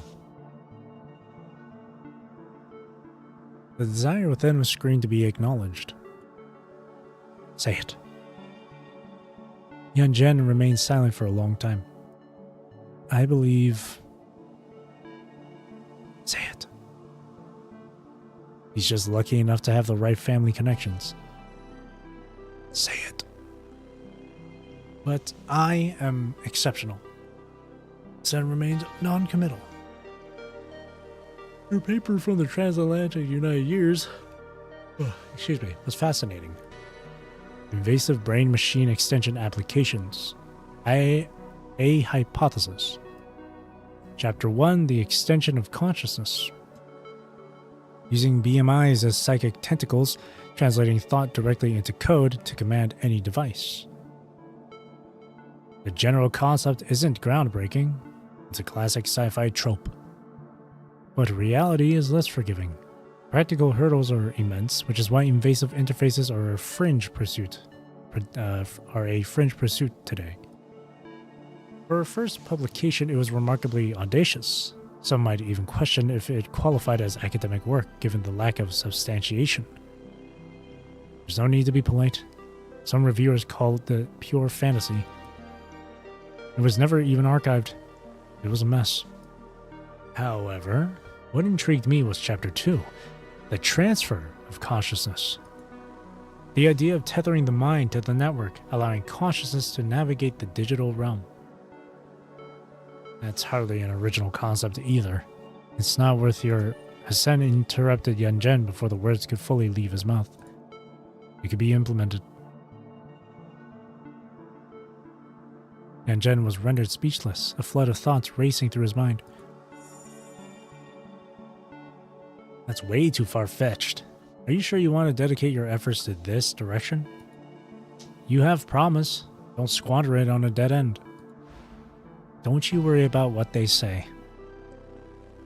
I always know you're meant for something extraordinary. I can't believe that paper was ever published. You must have had connections. It's complete nonsense. Keep your voice down. Who knows if he'll implant a chunk of metal in your brain one day. Ha ha ha. But if this could ever be realized, think of the patients with disabilities with partial paralysis. Your future daughter. You... Have you seen empirical evidence? No, I didn't. And Jen's reaction didn't surprise Hassan. That's impossible. The feasibility is a question for later, Dr. Yanjen. The question now is whether you, as you are willing to join Project Connection. Project Connection? Rising to his feet, Hassan walked to the front of the conference room. Right on cue, the display activated. An abstract logo of a human brain appeared on the screen. From it, lines representing data streams and network connections radiated outward. Yet to Yanjen, the image inexplicably brought to mind the form of an abstract two-dimensional tree. Allow me to provide a proper introduction. the flagship initiative of the world government's third dark room, aimed at developing technology that enables consciousness to seamlessly connect with and be uploaded to the network. If you choose to join, you will be the lead of Project Connection.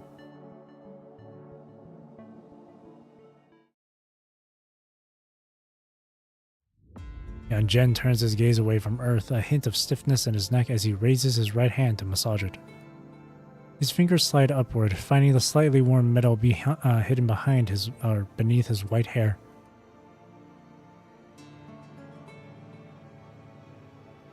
Not every clandestine encounter has the power to change the world.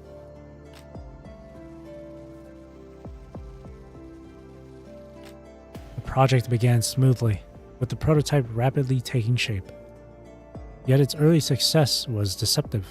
While the system managed to connect consciousness to the network, the process inflicted severe physical damage on the test subjects. Only a single volunteer from the first batch survived, and even he was pronounced dead after 26 hours in the emergency room.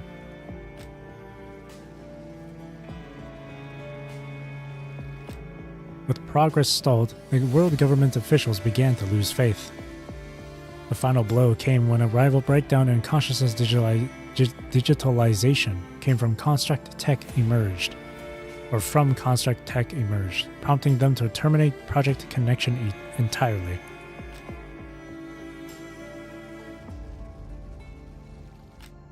But Yan could no longer bring himself to abandon the third dark room. His wife had died there. His daughter had been born there.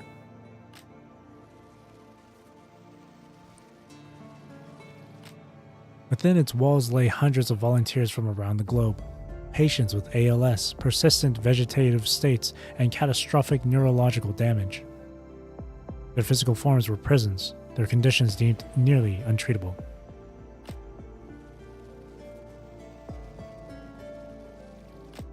As a tide of despair washed over the third dark room, Yan found himself desperate to produce a result, any result, before it was too late.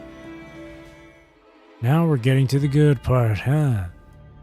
Yan's train of thought shatters as a single blinding signal fires through every neuron at once.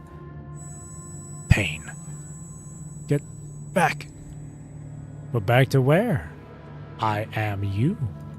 Or should I call you Abel, my brother? I am the real Yan. Is that so? And who, pray tell, gets to decide that? In a desperate gambit, Yan staked his life on the second-generation brain computer, becoming a human test subject. That was when the whispers from the darkness first found him. The true catastrophe, however, was still lurking. Using the second-generation brain computer's flawed results, Yan manipulated all factions, barely sustaining the third dark room's operations.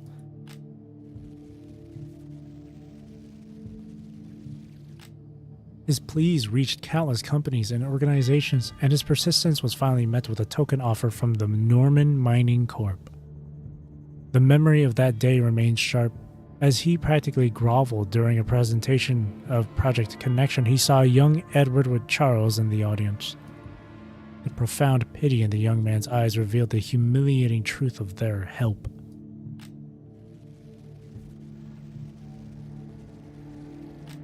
Just 2 months later, the outbreak of the punishing virus shattered the world forever.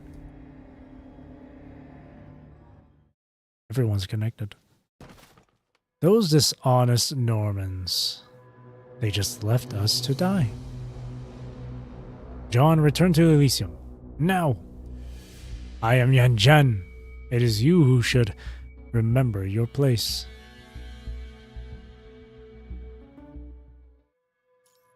Oh no, gaining sentience. Don Quixote. You will become the sinner, and I, the jester, cheers you on. Ooh. Ooh, that's a good line. Residential District, Babylonia. Nicola awakes with an unsettling premonition that lingers all morning. Usabeni, hey, that's me.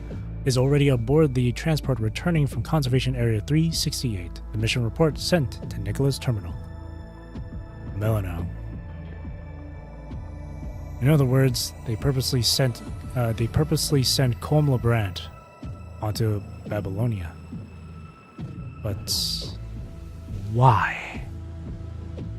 Driven by the needle-sharp premonition of danger, Nicola quickens his pace, hurrying toward Colm Lebrant's location. Is this before the whole falling of Babylonia? Which didn't happen. That apparently just happened in like the virtual world, but as like a little false history, I guess. On his way to Hassan's office, Yan Zhen is lost in thought. His mind drifts through the ghosts of the third dark room. The hundreds of volunteers, the long hours beside Moineau's sterile chamber, a mosaic of faded memories. Yet it always sharpens to a single searing point. The day Hassan returned to announce the world government was pulling its funding. The numbness, the shock, the pleas, the despair. The entire emotional cataclysm was blurred into a dull ache. All that remains vivid is Hassan's regretful apology and the sight of his retreating back. Hassan was a messenger, truly. First he delivered hope, then he delivered despair. Years later, Yan Zhen found his way to Babylonia. His expertise earned him a place within the very machine that had abandoned him. It even placed him across the table from Hassan professionally, but not once did the man mention the third dark room. The past recedes as the present reasserts itself. Hassan's office door now stands before him. It slides open with a soft hiss. Without touching the controls, Yan Zhen guides his wheelchair forward, the machine gliding silently on the path of his thought. Hello, Dr. Yan Zhen. Just as he did 40 years ago, Hassan calls him Doctor. The title is a fossil, a relic from a world that no longer exists. Counselor will suffice, Mr. President. Hassan gives a smile. I thought Doctor would be more symbolic. Symbolic. Huh. The nearby coffee machine sputters to life. Yan Zhen accepts a cup, and takes a slow, deliberate sip. Same beans as before. Though the acidity is much sharper now. These are not the best of times. Yan Zhen remains non-committal. For certain people in Babylonia, I imagine life continues unchanged. Is that what you believe? I've done a great deal of thinking over the years. What happened then cannot be laid solely at Trillard's feet or yours. The Parliament is a tapestry of conflicting interests. Progress was always an uphill battle. Chrono, Earth loyalists like you and Nicola, the Voyagers, the emerging space generation, those upstarts from FOS, not to mention the short-sighted opportunists. It was impossible. Just impossible.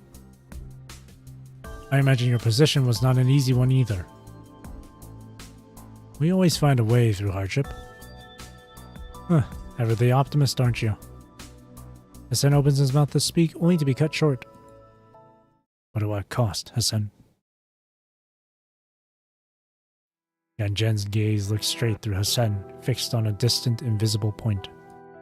His voice is a blend of weary acceptance and the faint, sharp edge of an old resentment.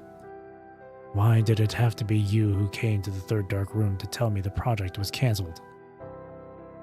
And yet, you were the one who first offered me that hope. Hassan, is this broken world the future you envisioned when you abandoned the one I was fighting for? Tell me. Yan Zhen produces a standard issue handgun from his coat.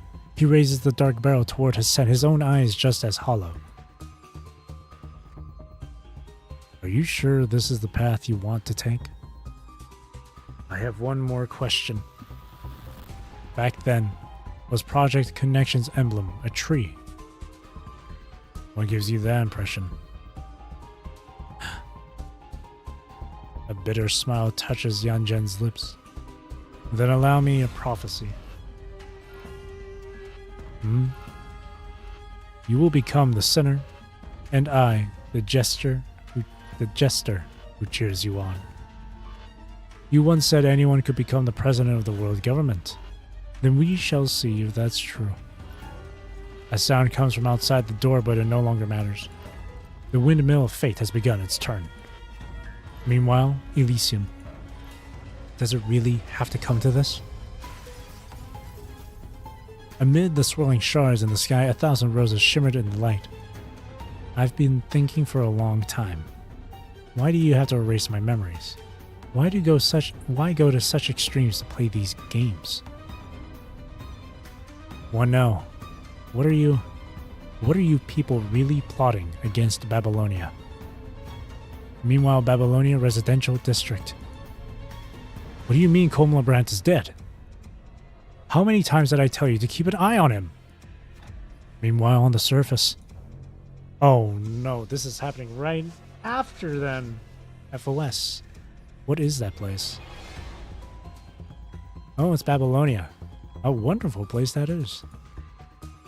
So this fall of Babylonia just hasn't happened yet. Then let's bring FOS down, says Aisling.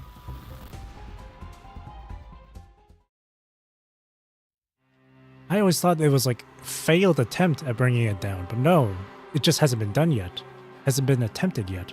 In the summer of 2155, Hassan and Yanzhen shook hands beneath the emblem of the world government. They were idealists then, proclaiming that they were to build a world for all. Now, years later, a bullet fires from the gun in Yanzhen's right hand. Hassan!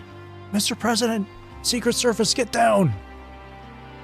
It cuts through the night breeze over Kowloon Central University's running track, pierces the memory of his wedding with Claire, rushes through Moineau's sterile chamber, and shoots through Hassan's body. A bullet that was reserved just for you all those years ago, Hassan.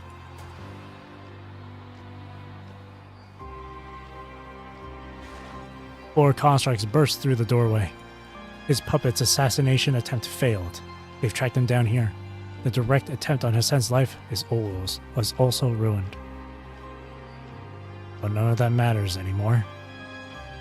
It's time for that hypocritical banner in the sky to fall. Forgive me for this, but I regret nothing. Farewell, Hassan. He turns the gun on himself and pulls the trigger again, the bullet tearing through his own heart. The sound comes from outside, blah, blah, blah, but it no longer matters. The windmill of fate has begun its turn.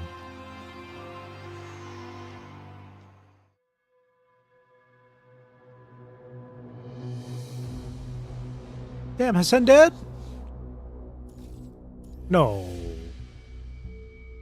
No, Hassan is not. No. Oh no. Rebirth. I am the green-eyed demon. I am the sixth sin. I am John Doe. I am envy. Psychological clinic. Elysium.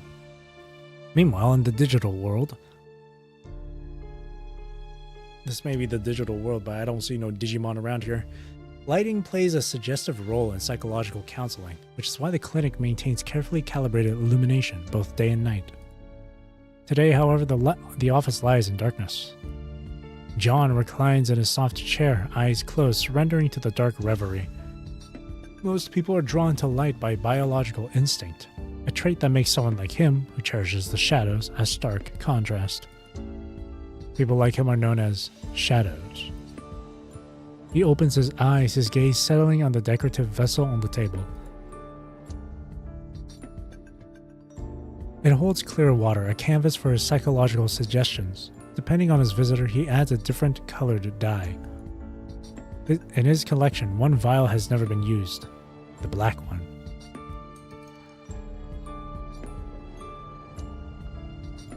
Now he breaks its seal and pours the ink-dark dye into the water without hesitation. Clarity vanishes, swallowed in an instant by a spreading darkness that merges with the shadows in the room and with him.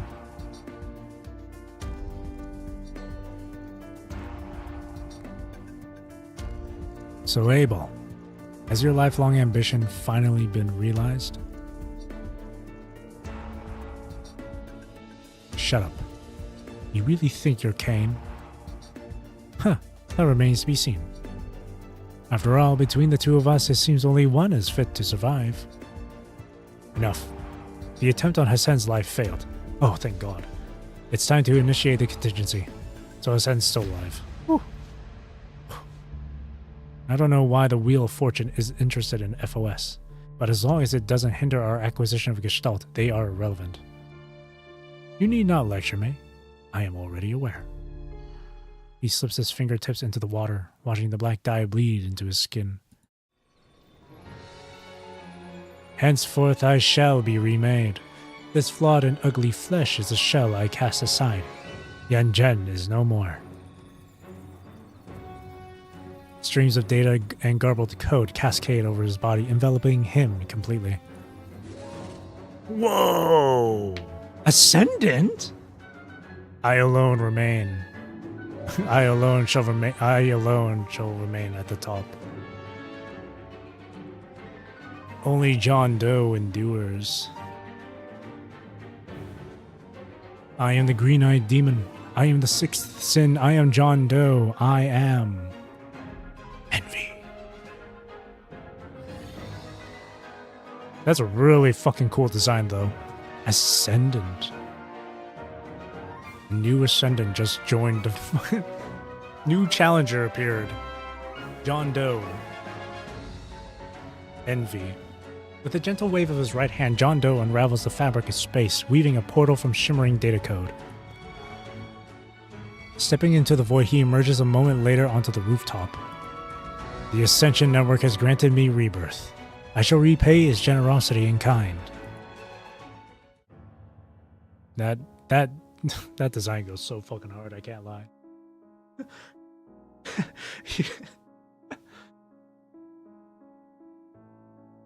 Uh-oh. Stop. This music, stop. I'm getting surviving lose some PTSD now. His hands dance through the void as if playing an invisible piano. With every phantom keystroke, several corrupted materialize on the distant streets. Elysium shall be our stepping stone to Gestalt.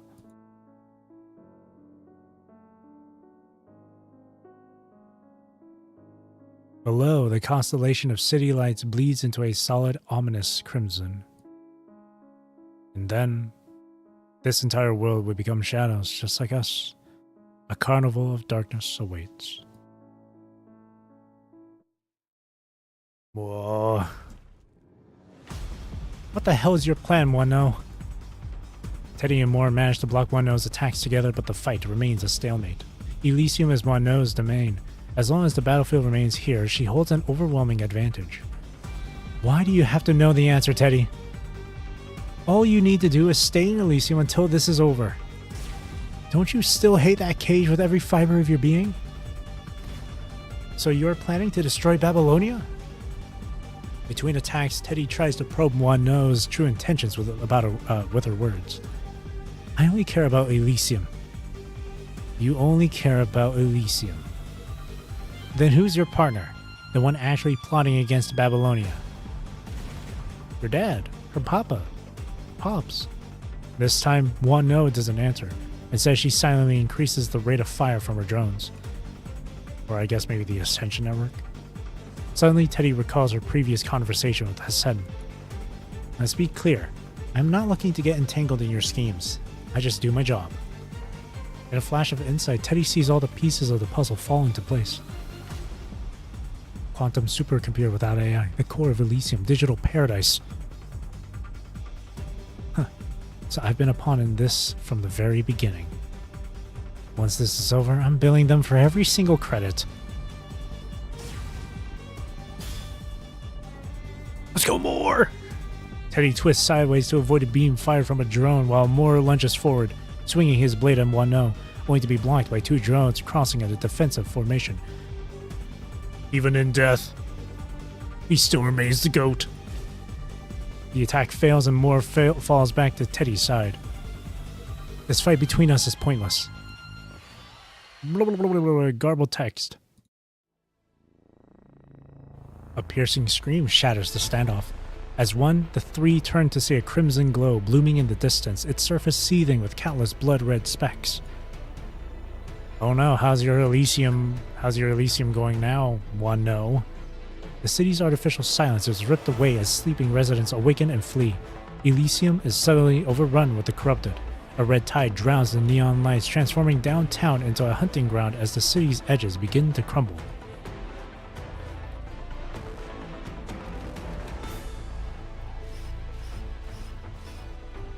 The nightmare they overlooked has emerged from the shadows. The truth is now clear. It was never a revolt of machines, but the relentless scourge of the punishing virus. It has always been the corrupted. Now of all times. You're not with those corrupted? To control the punishing and the corrupted, that would require at least an ascendant.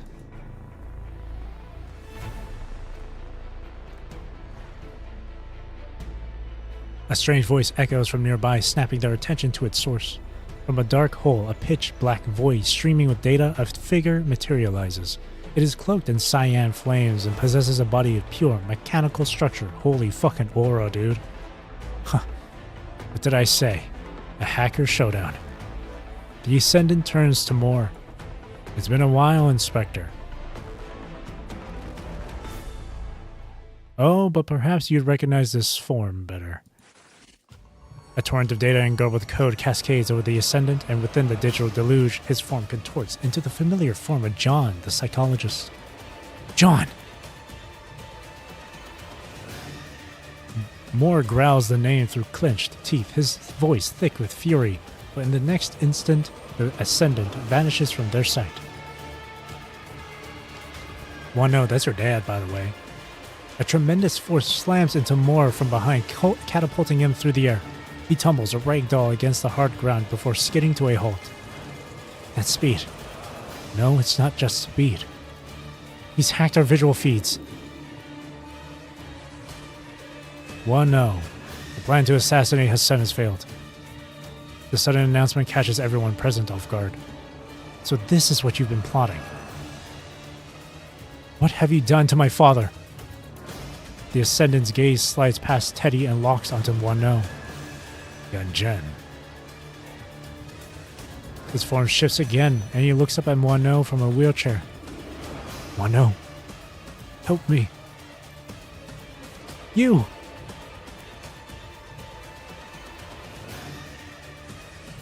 The Ascendant's true form reasserts itself, and he offers a sneer of pure derision. Yunjen is no more. There is only John Doe. With a roar of rage, Wano charges toward the Ascendant, her drones flaring at maximum power. A storm of virus programs and energy beams converges into a single furious assault.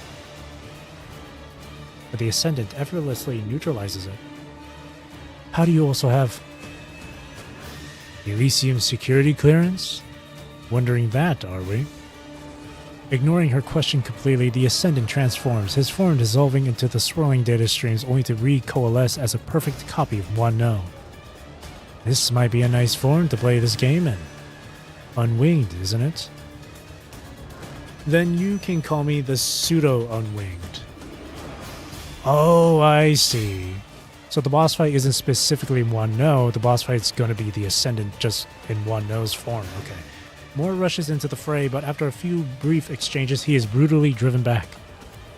You're merely a walking corpse. Your very existence is only possible because of my creation. Not only are you ungrateful, but you dare to raise a blade against your creator? Pathetic. Outside this world, you are nothing but a cold, lifeless body. Just cut the crap.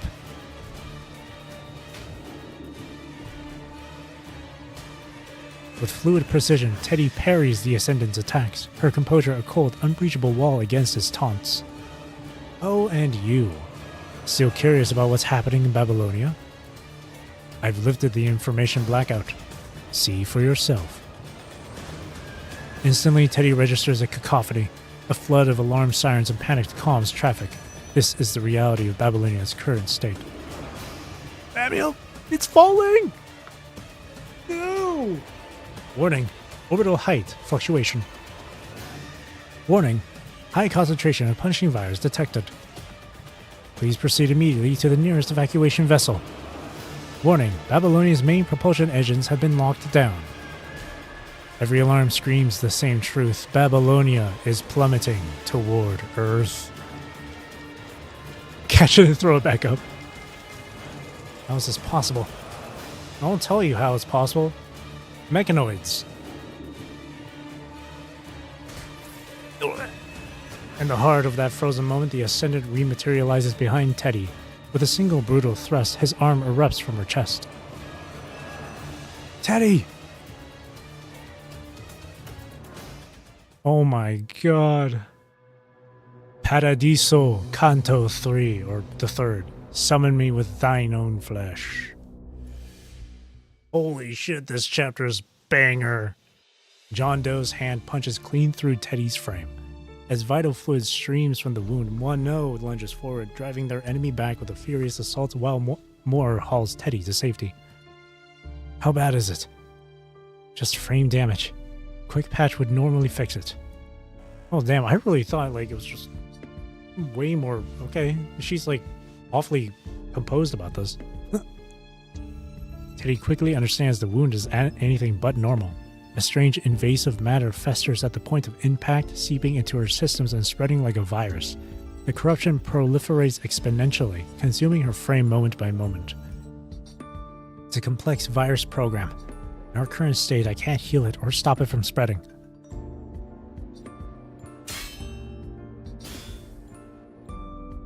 As Teddy watches Mono battle John Doe, a cold realization sets in. Their current strategy is a path to defeat. To survive, they must quickly find a countermeasure. An asset or an ally capable of confronting John Doe will stand aside. The Grey Raven Commandant is here to save the day. Maybe, I don't know. This entire time, Commandant was not in this. The core of Elysium. This is Teddy's chapter. More, you and Mono need to keep him busy. Leave it to us. Without another word, Moore charges into the fray, joining Mono against John Doe. Bars. Fighting through the pain, Teddy slips into the building. She must find the core before the virus completely devours her frame.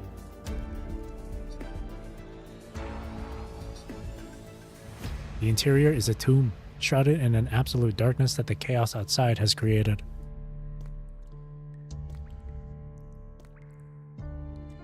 With every step, her frame grows heavier, the crisp sound of vital fluid dripping a stark counterpoint to the deathly silence. She staggers forward, driven by the only hope.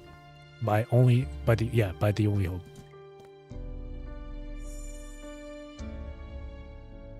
Found it.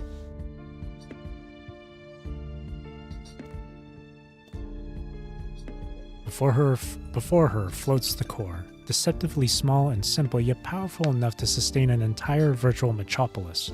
With computing power this immense, she can rewrite the virus. It should be enough to turn the tide. But will reality truly bend to her wishes?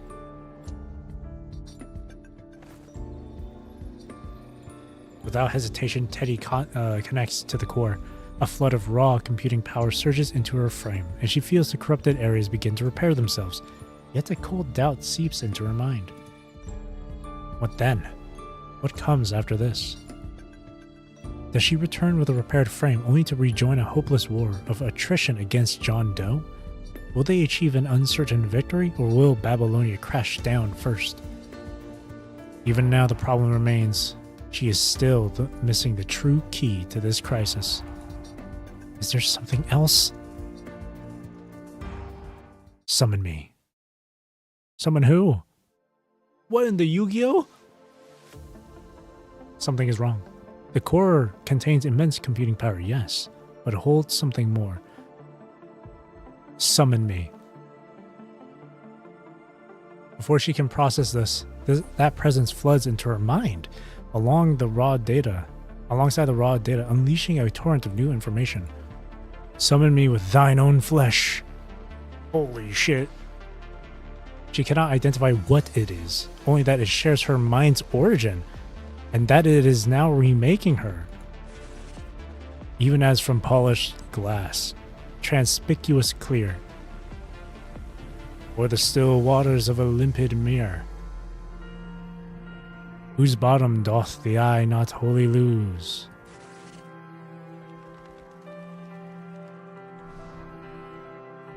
I love this OST, by the way. Infinite Gallery, banger.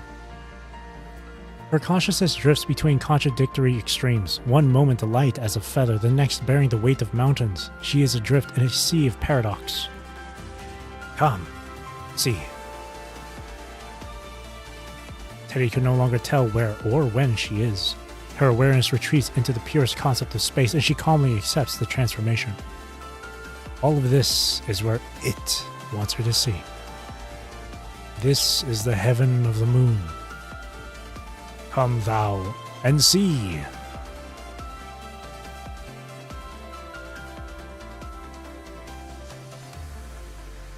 She sees mud pile into mountains.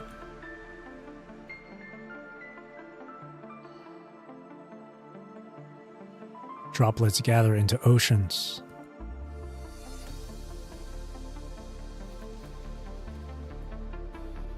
She watches seeds grow into towering trees.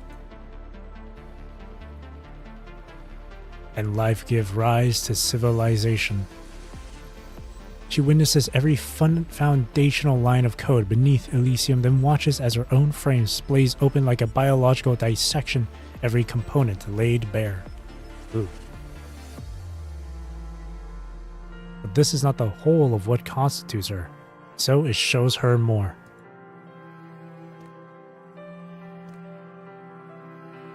She lands like a bird taking roost, her feet touching ground as she walks forward. This is an ordinary street in Elysium, yet not quite the purely virtual metropolis she knows. The silhouettes of people line the streets, each figure familiar enough that she could call out every single name. Oh, her family in one know. She will approach each one of them and once again examine the connection between herself and them. Victoria, Leonardo, family. Just leave it to me. I won't let you get your hands dirty. Children should trust their elders. It's my failure as an adult to have you face such a dark and terrifying world so early. Don't cry. Just go back, Victoria. Go back. Children should trust their elders. Go. I want cherry-flavored electrolyte in the celebration. No matter what, I won't restart Project Herald. I've already handed over all the information on Project Herald to the military at Babylonia. Norman doesn't need glory that comes at the expense of human lives. Dominic. Salvation.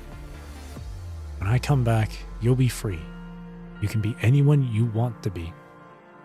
But none of the previous heralds ever came back. I will come back. I promise you, my little Teddy. One no. Freedom. But I suppose that doesn't really matter. It's just trading a small cage for a bigger one. There's nowhere to truly escape to. It's still better than only knowing one cage. At least, you'd be able to spread your wings.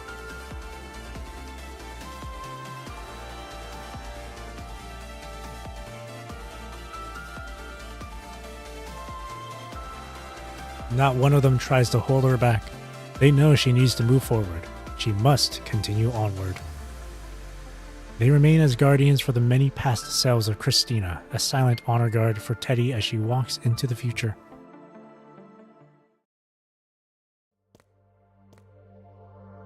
Oh, Crossing Eternities. Banger OSTs, back to back. In the end, Teddy reaches the end of the road alone. Before her stands a mirror of her own face, still an it, but trembling on the precipice of becoming her.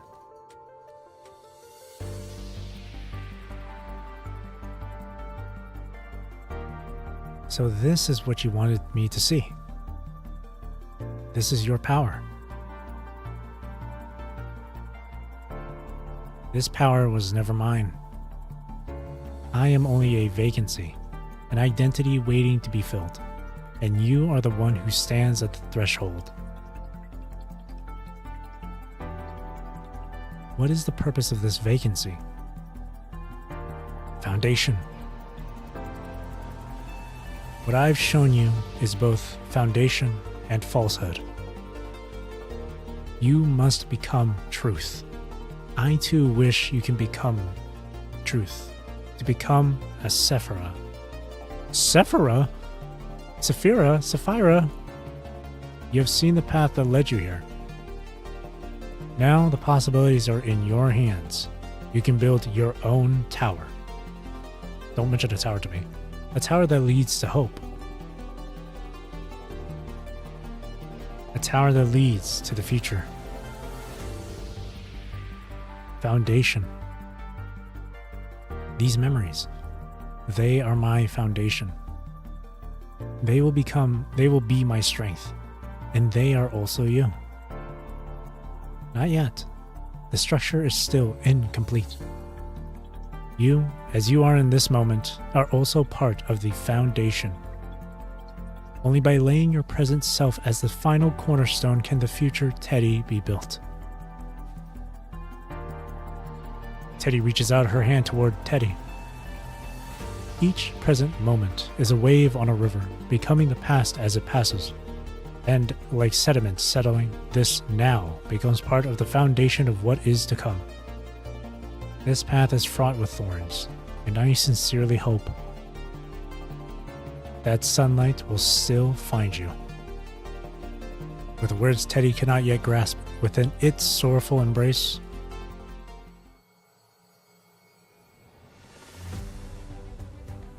they merge. Consciousness flows toward the future, pouring into its newest vessel. She is now the brand new Teddy. And in this moment, everything becomes clear. The story ended before it began. What happened here was never a detective's tale.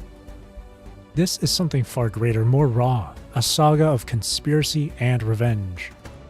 Elysium is but an absurd dream, and one does not wake from it by completing an event. One awakens in any unexpected moment.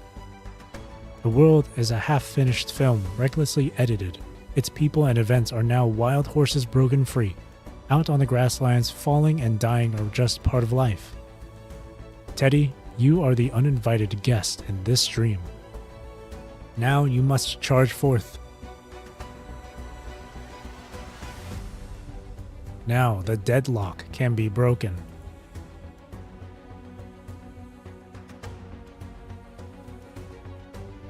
Teddy races back to the battlefield, finally armed with the computing power to prevail.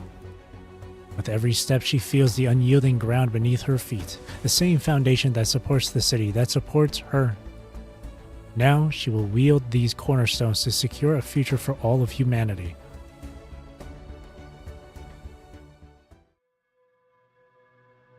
God, that was so good. Holy shit. Ooh. Ooh. If chapter 37 was just like a nice little build up or like introduction to the new arc of this game's story, it really paid this one. Oh, the payoff is so good with this one. The payoff is really good. Because I'll be honest, in the previous chapter, it wasn't crazy or anything. It was a good chapter, but it wasn't like super thought-provoking or super crazy. It was really just a small little, it was just like a chapter to help build onto this new stuff. A nice little lead up to help build intrigue. And this right here, it's still somewhat related and whatnot and stuff. Because I'm thinking, whatever's going on with the whole Philo-tree stuff and whatnot, this is definitely part of it. Especially when with Project Connection they mentioned how the emblem for the project or whatever resembled that of a tree.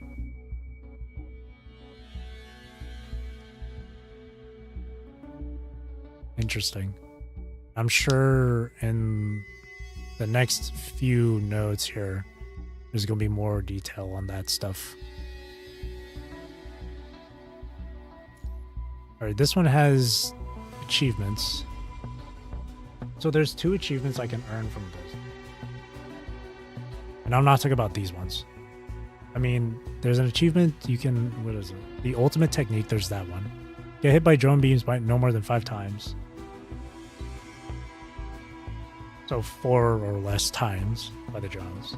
And then there's a secret achievement called Chain Reaction. It says defeat 3 drone formations consecutively during the symphony. The method towards that is during the second phase, your screen will darken and turn blue. Parry the incoming attacks 3 times in a row, and then just proceed with the mission as normal. Okay. I'm excited for this fight. Variable. Tell me, have you truly reached the throne, or are you just a convincing imitation?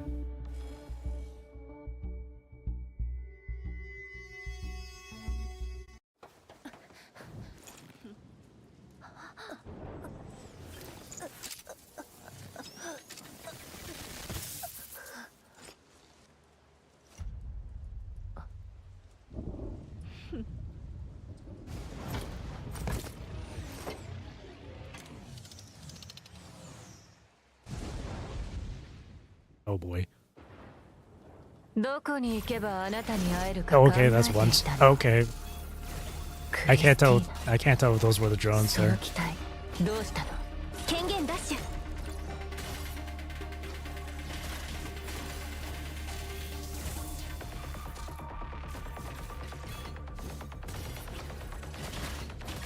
Zombie computer 陥落ワーム視覚ジャミングデジタル空間座につくのは私よ侵入成功好きだらけね I didn't mean to. 偽りを破壊するゾンビコンピューター陥落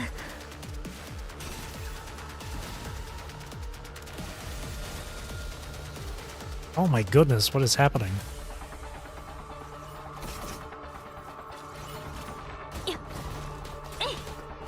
視覚足りないわ上っ面の正義ヘドが出るわ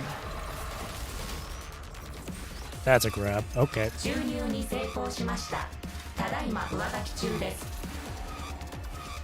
I reset everything I had. ゾンビコンピューター陥落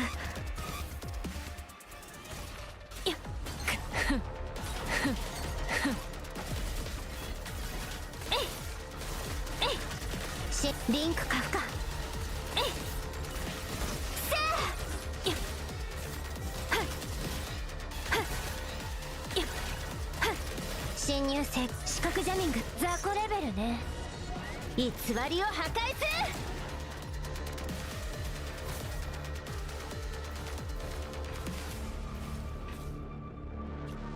る昔あなたの父親座につくのは私よ Damn it.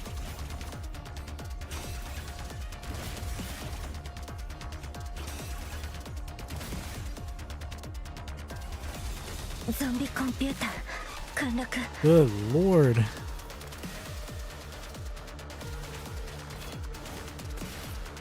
There's so much going on. There we go. デジタル空間えいや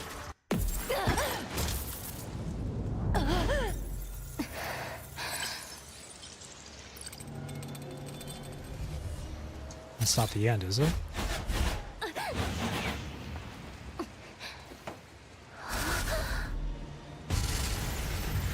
Oh dear.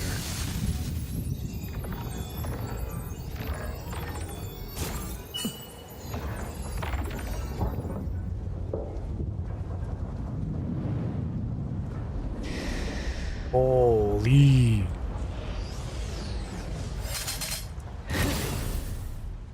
Okay, that's really cool. 私に歯向かうからよその愚行を悔い改めなさいウイルスプログラムインストール侵入成功ウイルスプログラムインストール。 God damn it, I gotta grab the kid. 注入に成功しました。ただいま上書き中です。突破。工場の制御 I can't even tell the I can't even tell the freaking デジタル空間 the visual cue for that grab. 視覚ジャ So ミング。 it's hard to spot. 注入に There's so much happening on screen I can't ただ tell. いま上書き中です。ここで必ず消してやるわ。使いなさい。ゾンビコンピューター陥落。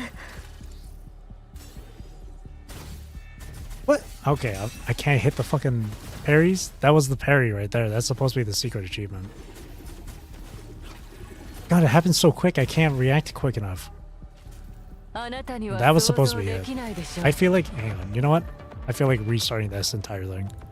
I want to get those achievements.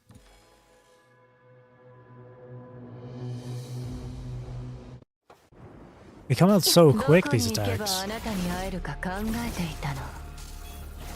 クリスティーナ、その機体どうしたの？リンク足りないわ。ついてこられるかしら。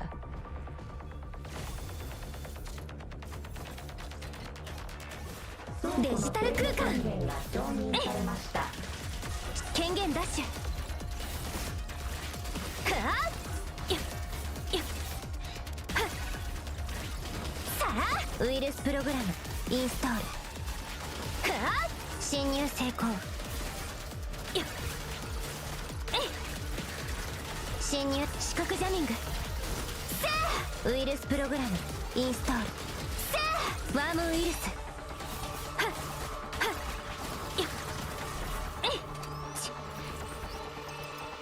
注入に成功しました。ただいま上書き中です。ゾンビコンピューター陥落。権限ダッシュ。座につくのは私よ。 Oh, come on, man.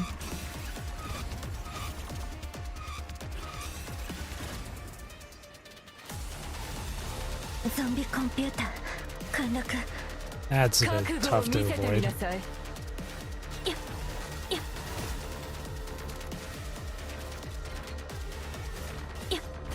ウイルスデジタル空間。はっ権限ダッシュ。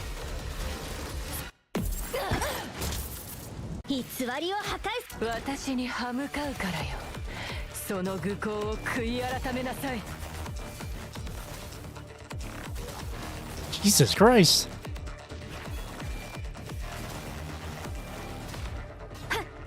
ワームウイルス権限ダッシュ。デジタル空間。えいリンク化不可。 Oh, come on. God damn 工 it. 場の制御権限が生しました。ただいま上書き中です。ここで必ず消してやるわ。使いなさい。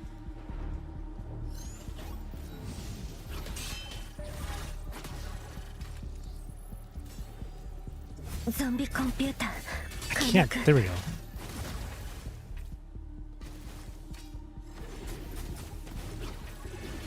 That happened so quick. あなたにはそう。 That's crazy. Okay.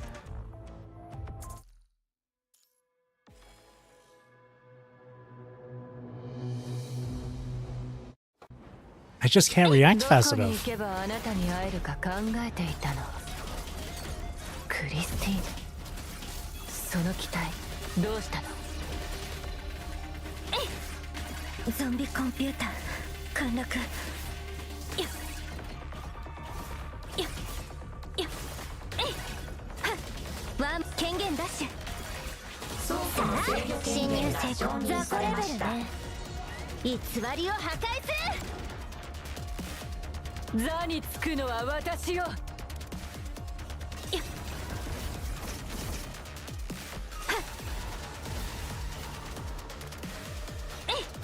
ワームウイルス What? I 権限 didn't ダッシュ。 freaking parry that? That's bullshit. 覚悟を見せてみなさい。デジタル空間。はっ視覚ジャミング。はあもう一度演算するわ。ゾンビコンピューター陥落。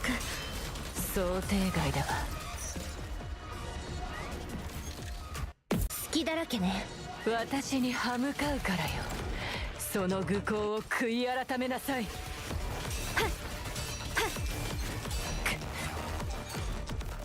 デジタル空間。権限ダッシュ。 Oh, god damn it. 注入に成功しました。ただいま上書き中で工場の制御権限が承認されました。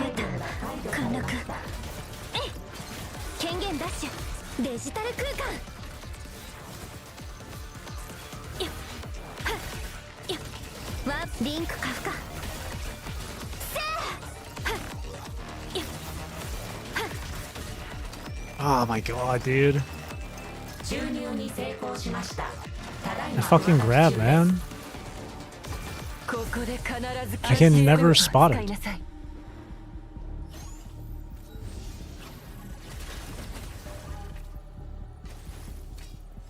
ゾンビコンピューター陥落。 Jesus.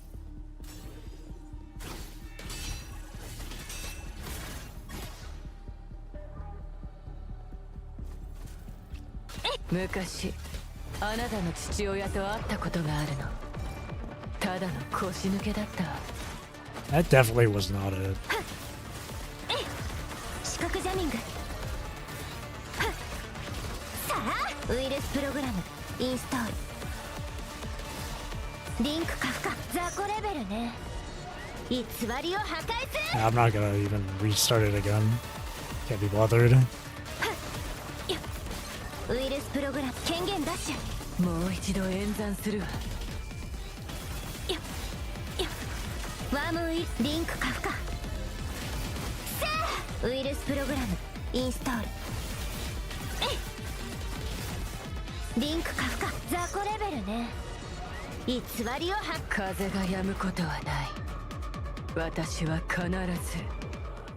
There's no way I got those achievements. There's so much happening on screen, I can't tell. It's over. Impossible. This level of power. How? With hope of victory extinguished, John Doe is consumed by a furious fire. A primal terror grips him as he beholds Teddy's new frame. This was an impossibility, a flaw in his grand blueprint. Unless he missed a variable. Like that exception. A singular anomaly. He has merely harnessed a sliver of its power, yet achieved so much already. Could the miracle she represents be proof that she has earned the right to become the exception? And why would it be impossible? Because it rejected you? Teddy studies the Ascendant with fresh eyes. It wasn't that he wouldn't absorb the power, he simply couldn't. How did you uncover its secret? Why would it acknowledge you? Because I have something you never had, and never will. Falsehood can never triumph over truth. Huh. Truth? What is truth? What could you possibly know about me? The fight has left him, but not his defiance. Power is the only truth, no matter the cost. Why are you people always the special ones? Why do you get to have everything? I don't know, man. We're just built different. Skill issue? He lashes out at Teddy, but the gesture is feeble, the last spark of a dying fire. You've actually become a potential solution. A statistical probability, if not a certainty. Tell me, have you truly reached the throne, or are you just a convincing imitation? No comment. Sanctimonious hypocrite. It doesn't matter. Until the very end, everyone is just guessing about destiny. Perhaps when all is revealed, you will be exposed as a fragile counterfeit. You will become the very falsehood you scorn. There's plenty of time. I will be waiting for that day. The wind does not falter. I shall return. With his final threat hanging in the air, the Ascendant turns to flee. He shows no attachment, not even a final glance toward Moineau, as his form gradually unravels into nothingness. We can finally take a breath. No, this is far from over. Babylonia is still falling. Even now, it's not stopping. Though severely wounded, Moineau remains standing before Teddy, silent. Yeah, Jesus Christ, I could not get any of those. I'm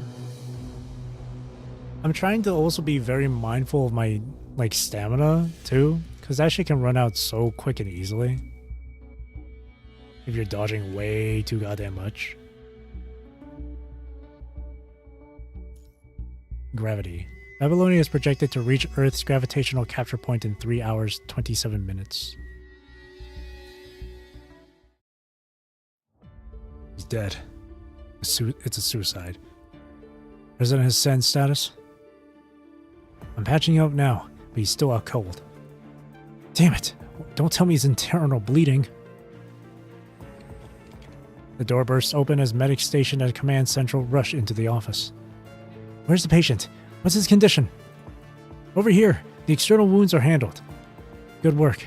Thank you. I'll take over from... Wait. A hand blocks the medic's movement. Its touch icy.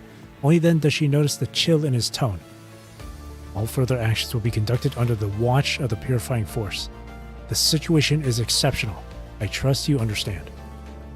Hey, come on. Though his words offer an apology, his attitude is rigid and imperious, leaving no room for argument. The baseless accusation instantly inflames the medic. What are you implying? That I would hurt the president? As I said, the situation is exceptional. We must be cautious. Hey, I mean, I get it.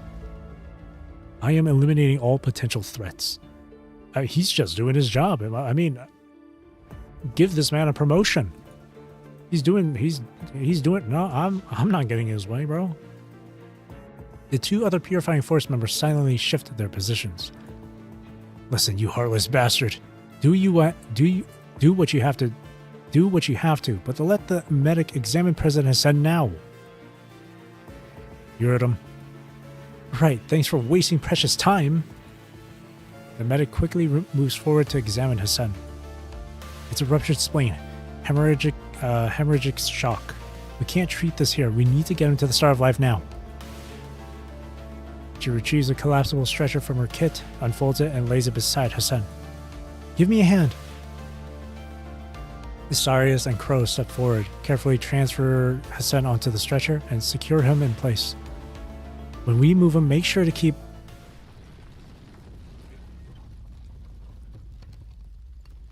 And so it begins. A deep, massive rumble rolls through the room, seeming to originate from some impossibly distant core. It's followed immediately by a violent tremor that shakes the very foundations. The medic stumbles, but Crow is there in an instant, grabbing her arm to steady her. A coffee cup crashes to the floor, its contents splashing like a brown stain across the tiles. Nearby, Yanjen's wheelchair lies toppled, his corpse slumped beside it like a discarded doll. No one spares a glance of... No one spares him a glance anymore. Yeah, no, he's dead. Who cares about him? What the hell is this? An even more deafening alarm erupts, blaring throughout the entirety of Babylonia. Warning, orbital height fluctuation, minus 325 meters. Warning, high concentration of punishing virus detected. Babylonia is falling? You've got to be kidding! Help! For a fleeting moment, perhaps shaken by the violent tremor, his consciousness flickers back to life. President! Help me. Contact Uzaberi. Go find Teddy. Hassan's grip is a painful iron clamp on Crow's wrist, despite the severity of his injury. Everything depends on it. Get the Grey Raven Commandant stat. The words hang in the air as Hassan, finally succumbing to exhaustion, slips back into unconsciousness. The group exchanges bewildered glances. Let's get the president to the Star of Life first. We will contact the Grey Raven Commandant en route. Just then, Hassan's terminal buzzes. Crow picks up the terminal and answers the call. It's Nicola. Crow? Isarius? Where's Hassan? Well, you see. Hassan was shot by Yan Zhen? Inside Command Central, of all times. A tense silence falls as everyone waits for Nicola's next words. Usabeni. Teddy. A vein pulses on Nicola's forehead, betraying his fury. He clenches his jaw, wrestles the emotion down, and exhales the tension from his body. Asarius, get President Hassan to the Star of Life. Your primary objective is to protect the President's life. Move out. Now. Roger that. Asarius playable when, as Purifying Force members swiftly evacuate with Hassan on a stretcher, Nicholas strides briskly into another vehicle, his face a mask of cold severity. Back to Command Central. Nicola's expression is characteristically calm, a perfect mask of composure during the private transport from the residential district to Command Central. But his fingers drumming a silent rhythm against his arm betray the concern he refuses to show, a rare habit that signals deep thought and inner turmoil. He understands the gravity of their situation perfectly, yet he cannot afford a hint of alarm. Babylonia needs a steady hand at the helm. Mentally, he runs through every possible scenario, from best case to worst, calculating survival rates against potential sacrifices with clinical precision.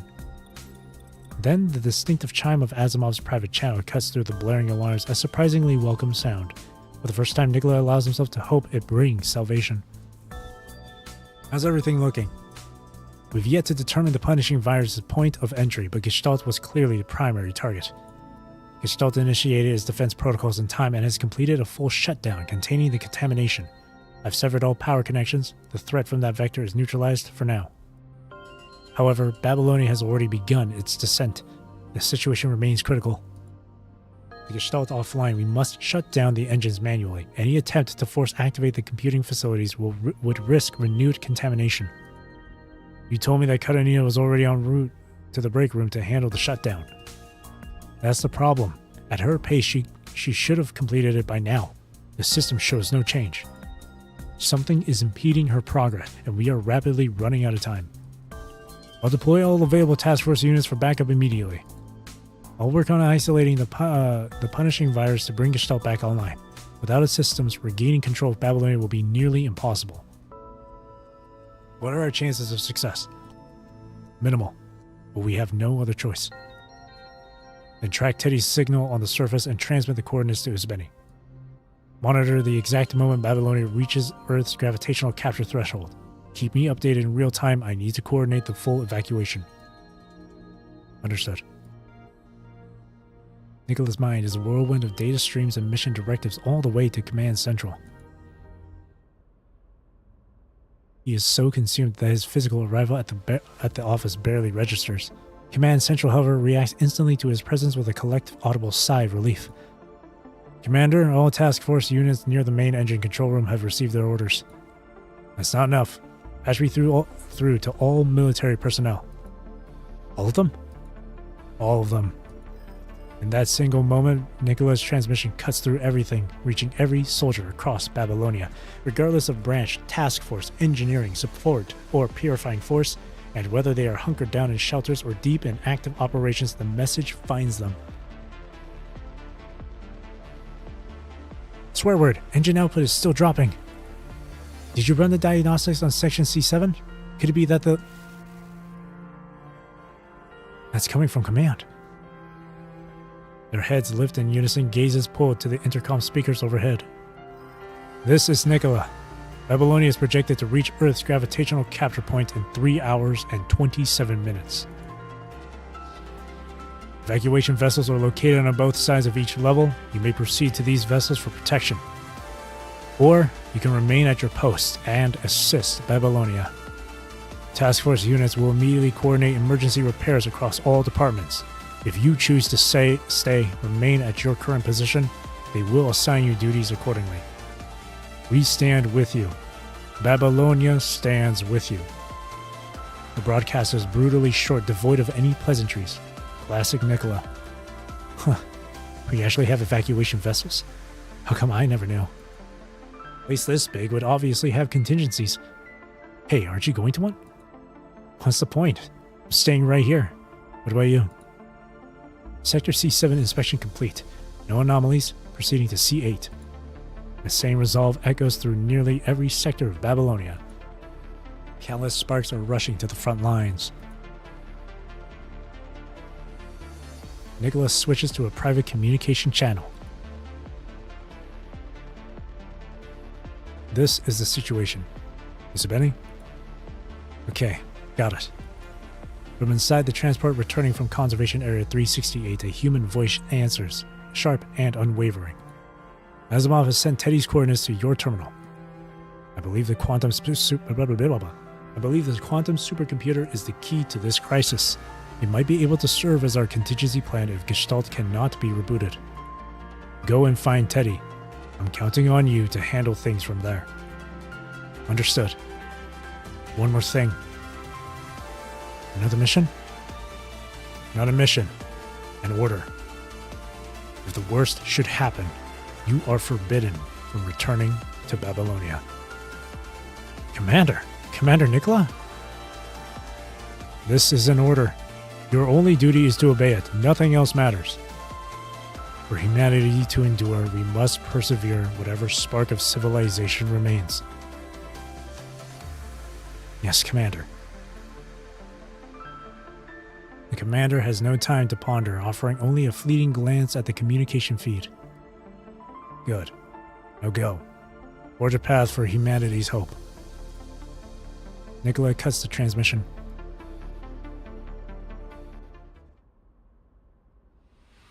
You just keep coming.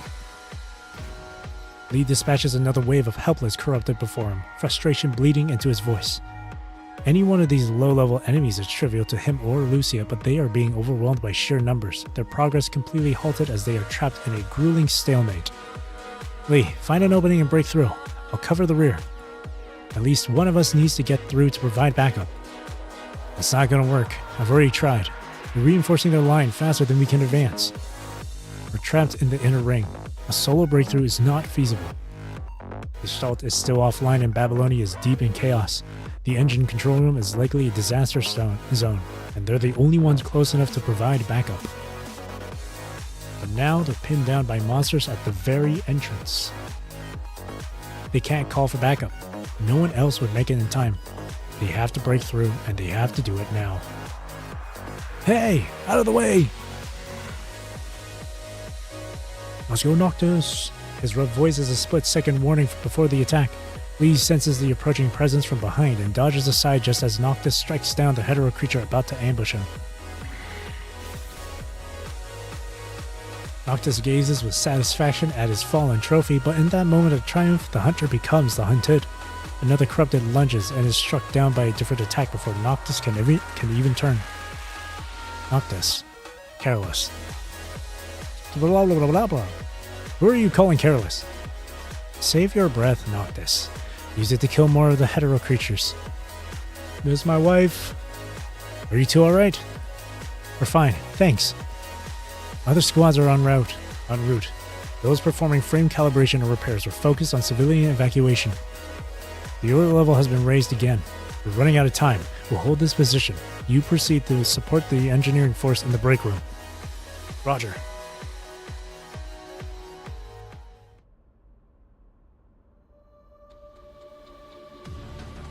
Just die already! With a furious roar, Karenina hammers her weapon into the advancing corrupted. Of all the times for them to swarm in, it has to be now. She's only managed to shut down a single engine. Now locked in combat, she's trapped, unable to break away and complete her mission. What the swear word? Get away from that, you piece of trash! Karenina spins on her heel, her fist connecting with the corrupted behind her in a crushing blow. They have already shattered several components. She knows that if they compromise the core systems, the damage will be irreversible even for her. Swear word. Karenina sees another corrupted beginning to sabotage the distant equipment. With her path blocked by countless enemies, she knows she won't be able to reach it in time. Karenina! Karenina's gaze locks onto Lee and Lucia a short distance away, just as they manage to breach the emergency break room. Hurry! Take down that piece of junk next to you before it wrecks the equipment! Lucia instantly processes the warning and takes down the rampaging corrupted. We're coming to assist you. Don't! Get to the engines on the left and shut them down first. They're more important than I am right now. Quick, Babylonia is already in a nosedive. Lucy and Lee share a single glance of understanding before splitting up to silence the remaining engines. With her concerns momentarily alleviated, Karenina unleashes her full power, a whirlwind of destruction against the corrupted. A cacophony of battle, the shrieks of dying machines and the groan of failing engines swells and then one by one fades into an eerie silence. Faster. They need to move faster. They must stop this fatal fall before it passes the point of no return. We're almost at critical altitude. Hurry! Got it! With the final corrupted dispatched, Karenina rushes to aid in the engine shutdown. It's a race against time, but their combined efforts prevail. One by one, Babylonia's great engines fall silent. The immediate, violent descent has been stopped, pulling Eden back from the brink and granting them a temporary lifeline. Yet a deeper dread persists. The underlying threat remains unchecked. Babylonia is still a bullet aimed at Earth, carried by its own inertia, and a single moment of lowered guard could still mean catastrophe. What's next? We need to manually redirect the engine thrusters. We can't leave Babylonia dead in the water. Once the orientation is corrected, we can restore power. Only then will both Babylonia and Earth be safe. We're short of manpower here. We'll get more help. Fine, go. Let's just hope nothing else goes wrong. Yes. Lee is nearly at the break room entrance when a hetero creature lunges at him. There's no time to determine its origin. In one fluid motion, he evades and eliminates the threat. Damn it, this is endless. We keep fighting. Roger that. Hey, can any of you reach Teddy? Asimov says we'll need her to restart the engines later. No sooner have the words left her mouth than Karenina spins around, delivering another devastating blow to a corruptor she had just driven back. When the hell will these damn things stop coming? Things are intense. Falling. Then she feels the warm sunlight. 2 more nodes. Damn it. Teddy, pick up already. The terminal continues its unanswered ringing. Each heavy tone a drumbeat of impending doom that tightens the anxiety in every face.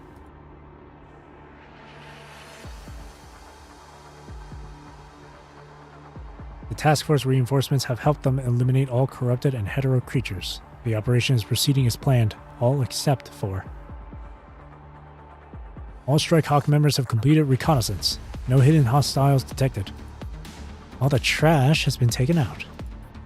Now the only thing left is...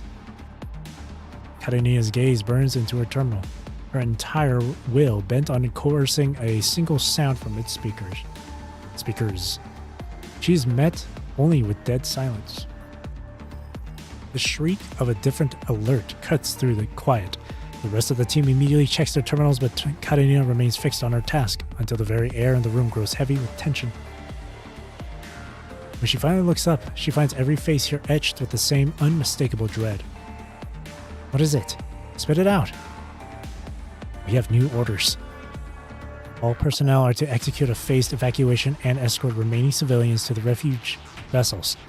Once complete, report to your assigned transports and stand by for immediate evacuation. What? I thought we still had time. The command leaves no room for doubt. Babylonia is lost, and humanity's last hope is to flee Eden. Karenina opens her mouth to demand answers, but the chime of her terminal cuts her off. She stabs the answer button without looking, her heart leaping only for her hopes to crash at the sound of Asimov's voice. Asimov, did you find it? You have to do it right now before we run out of time. Asimov's brow furrows deeply, his voice betraying a strain of distress that even he does not yet recognize. No, I didn't. There is insufficient computing power anywhere in Babylonia to execute a full altitude correction. Not attitude. It says attitude, but it should be altitude, I would assume. We cannot restore control to the engine systems with our current resources. Babylonia, humanity's greatest technological marvel, is a navigable megalopolis suspended in the sky. Maneuvering this colossal structure demands processing astronomical data. with countless parameters adjusted in real time. Wait, let me try reaching Teddy again. You said it yourself, right? The quantum supercomputer she was tasked to find could be our backup plan. In theory, yes, but we still can't reach her, and we have no confirmation that she even secured the quantum supercomputer. Nicola cuts in, a hint of impatience in his tone. She's seen our messages. She's just not responding. She must have found something and is verifying it. She'll contact us as soon as she knows. We are nearly out of time. If Babylonia crashes, the casualties will be catastrophic. The fate of humanity hangs in the balance. We cannot afford to gamble. It is my duty to preserve our remaining strength. What? Wait, hold on. Just as Karenina is about to argue further, her terminal vibrates. She reads the message, her eyes widening, and turns urgently to Nicola. She replied, "It's a string of numbers and she's asking us to wait. I'm forwarding it to you now." Asimov and Nicola both study the message from Karenina. The string of numbers is followed by a stark final word, core. That's the theoretical maximum stability window. It matches my calculations. Teddy must have located the quantum supercomputer. While her lack of detail is concerning, this means we still have a chance to turn the tide within that window. I believe we must exhaust every possibility before conceding defeat. For several seconds, Nicola is silent, confronted by the unwavering determination of Asimov and Karenina. Their resolve forces a calculation, and a decision is finally reached. Asimov, factor in the evacuation time and set the countdown based on both calculations. All remaining personnel will proceed with the evacuation, guiding civilians to the refuge vessels. Only a skeleton crew remains in the control room, and they must be prepared to evacuate instantly. If Teddy fails to respond before the countdown ends, we abandon Babylonia and ensure the complete evacuation of all personnel. This is my final compromise. Now move out. Roger. You guys continue the mission. I'll find Asimov and keep tabs on the communications. Teddy, what exactly are you hesitating about?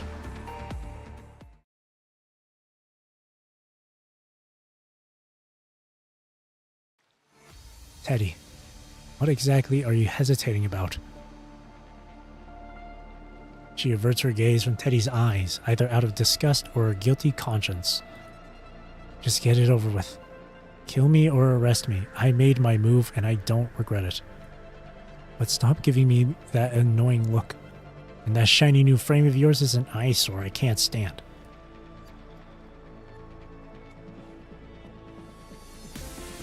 Wano despises Teddy's new frame, even though it was their salvation.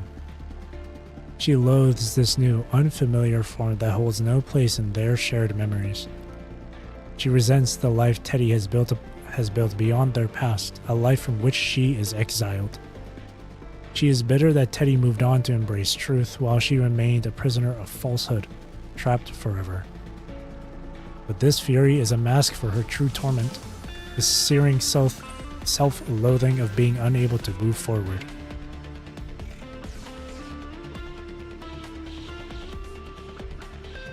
I don't have time for your drama, Wano. We'll settle this later. Teddy closes the distance, gripping Wano's face and forcing eye contact. The moment is shattered by an alert from her terminal. She flicks her eyes down to a message from Karenina, where a synchronized timer ticks down. Its crimson glow is a stark rhythmic pulse against the screen. How much computing power does Elysium's core actually have? I want the truth. Would you even believe me? Or are you just that desperate? Lying won't help you. You care if Elysium survives, and I'm already connected to its core. You can't stop me. I know. You guessed right. Its computing power is enough to solve Babylonia's crisis.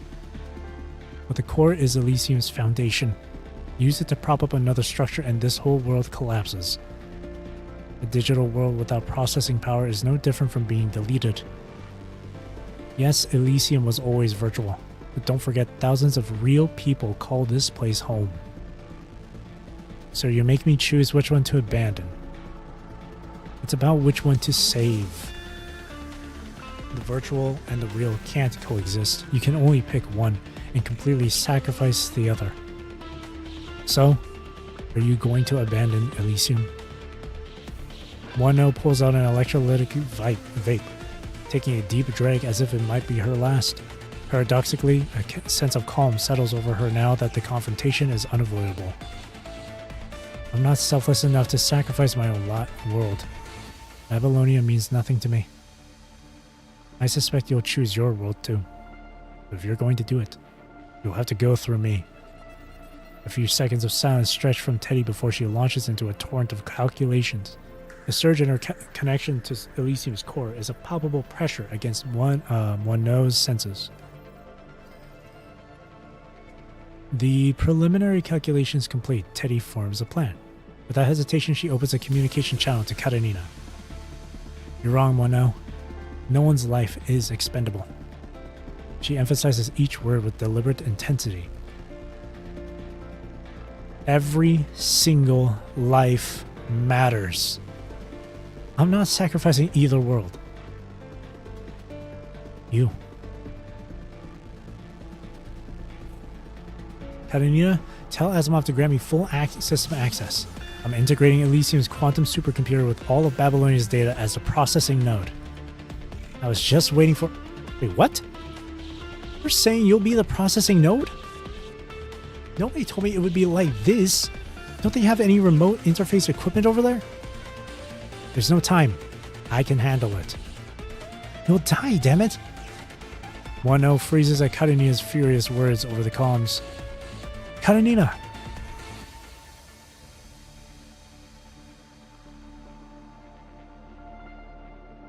Babylonia's systems respond immediately, granting Teddy full administrative access. But time has already run critically short. To ensure the safety, all personnel except the combat-ready task force and an engineering force have already evacuated on the refuge vessels, ready to leave the plummeting Babylonia behind before the final deadline. Everything depends on this. Asimov studies the diagnostic readouts, watching Babylonia's modules gradually reorient under program correction. Engine module A3 online, C6 online, D8 online, A3 output reduced by 30%, adjusting sector orientation.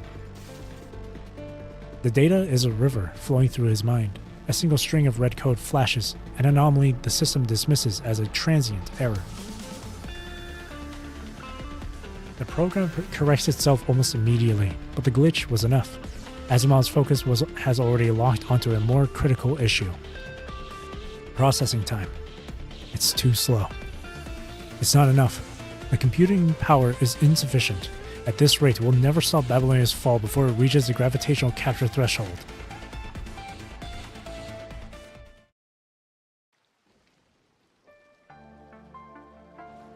Teddy recognizes this reality too, but she's at her limit.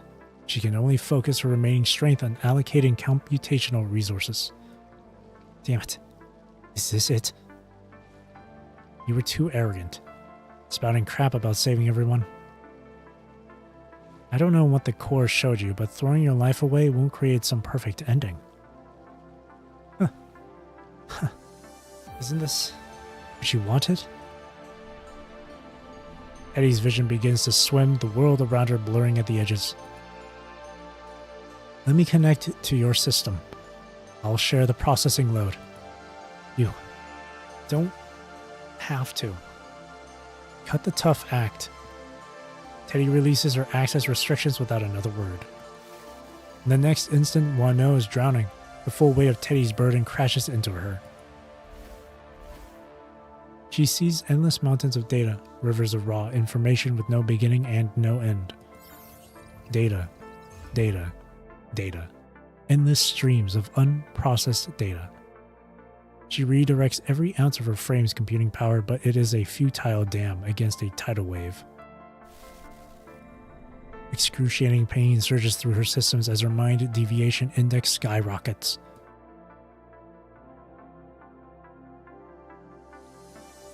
How are you even? The words die in her throat.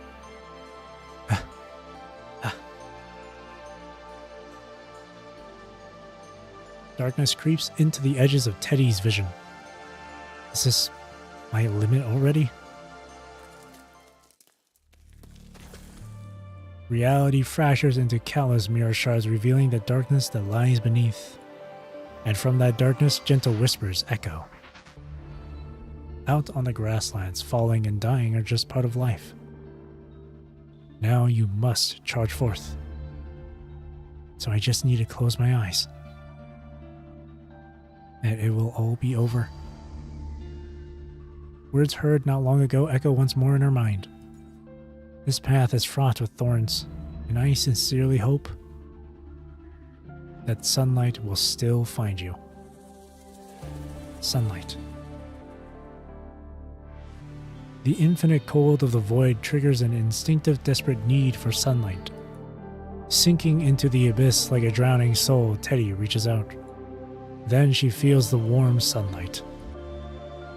Mind? Beacon. But whose?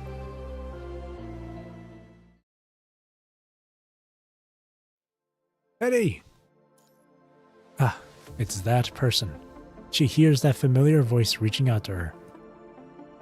As reliable as ever. Take my hand. Consciousness returns, and with it Teddy's rational mind. Computing power. My frame doesn't have enough computing power. I need more. What if we get others to join the connection? We'll need an enormous number of people for that. You establish communication with Asimov. Asimov used my mind beacon as an anchor point. Worked with Teddy to send connection requests to every construct in something. Every construct in Babylonia. That's reckless. We're out of time. Fine. The die is cast. There is no turning back. You must gather enough computing power to prevent Babylonia's fall. Across the network, input programs flash onto every construct's terminal.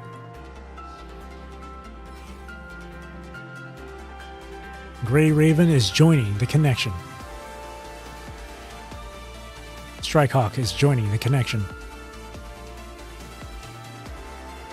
Cerberus is joining the connection. Dark Ares is joining the connection. Egret is joining the connection.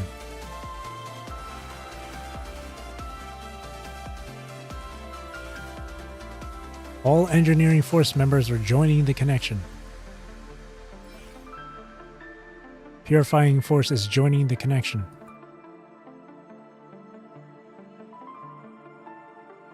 We're getting additional computing power inputs. Beyond the task force commandants who just received the notice, there are also... Nicola watches, breath caught, as messages flash across the terminal screen.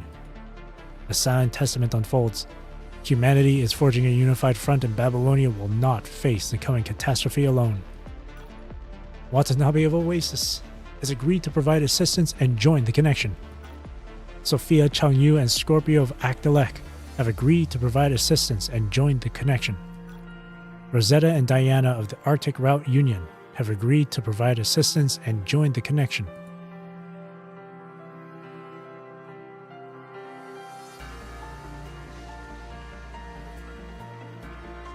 One by one, countless hands emerge from the digital darkness, reaching out to lift Teddy, to lift Babylonia itself. She can feel it, a river of raw computing power flooding the system, each new connection a surge of strength. Again, she sees the countless silhouettes, but now they shift, their forms transforming from echoes of herself into a mosaic of faces, both familiar and strange. As this collective might courses through her mind, it is more than data. It is a physical sensation, a ghostly touch from every soul now standing with her in reality. So, the foundation of civilization is solidarity. I would say unity, but new world, a new chapter begins.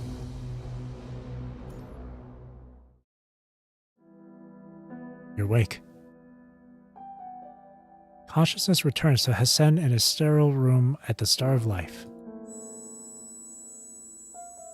He registers the dull, persistent ache in his wound, but the silence and lack of urgent care around him are a quiet reassurance. He is no longer in critical condition. What's Babylonia's status? After you lost consciousness, the punishing virus corrupted Gestalt, causing Babylonia to fall toward Earth. The core Teddy secured provided the critical computing power needed to reboot Gestalt. The engines are now functional, but Gestalt still is not recovered. Thanks to Teddy, Usabeni, and the efforts of many others, Babylonia managed to arrest its descent before reaching the point of gravitational capture. It has since returned to its standard orbital altitude. And FOS? Asimov seems momentarily taken aback by the question. We've lost contact. We cannot confirm if their silence is due to activated self-preservation protocols or another cause. Regardless, FOS College performed an emergency separation for Babylonia. Perhaps FOS is somehow connected to what caused Babylonia's fall. Ascent catches the probing intent behind Asimov's words and decides to let it lie. The cause of the fall is likely linked to the phyllo tree. Teddy should be returning soon as well. Is Teddy's frame related to the phyllo tree like Liv's? Could it be a Sephira frame? Ascent is taken aback by Asimov's bluntness. Previously, his approach had been far more cautious and probing. Teddy's current state is clearly unlike any of our existing frames.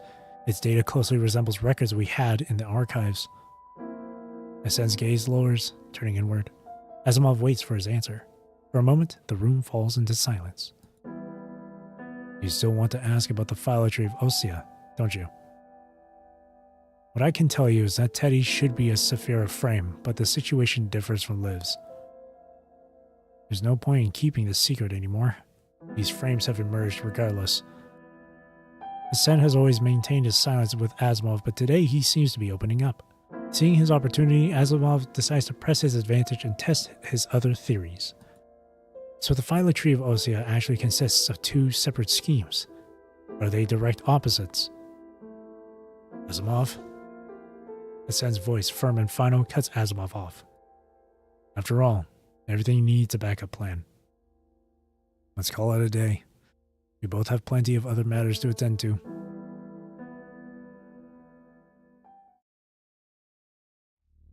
Are you completely sure about coming back to Babylonia with me? She glances back at Aline. They have reached the exit point of Elysium, poised on the threshold between the virtual world and reality. Yes, I'm ready to face whatever comes next.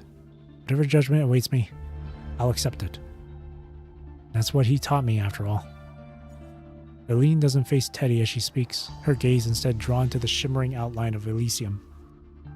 This was the city, the kind of vibrant, bustling place she and Moore had dreamed of, a future haven for after the war, a future that died with the real Moore. Utopian dreams, it seems, can't last forever. I thought you might want to stay with Moore a little longer. He is not Moore. I've always known deep down that Moore is gone. Letting go is the only way we can both be free. Otherwise, when we meet again someday, you'd hate seeing me still trapped by that false illusion. I couldn't bear to see him look at me with disappointment. Aline holds back the tears welling in her eyes and turns to walk toward Teddy. Aren't you taking the core from the dark room? Wasn't that your original mission? My mission. Teddy takes 3 seconds to quell the irritation rising within her. I already got the crucial information I needed. Now it just serves as Elysium's foundation, providing the computing power the city needs to exist. This core, this quantum supercomputer, isn't special to anyone else anymore.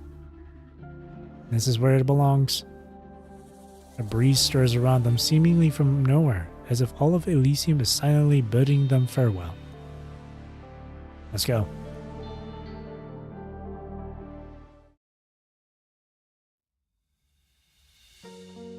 Oasis. Surface. Boss, our observations confirm Babylonia has returned to its original orbital altitude. Okay. Watanabe allows himself a quiet breath of relief. 2 disasters were avoided. Babylonia didn't plummet into the atmosphere, and the 7,295 unguided missiles were never launched. A fortunate outcome for both sides. There's more to this incident than we see. We should be more concerned about the common enemy that may be lurking behind it.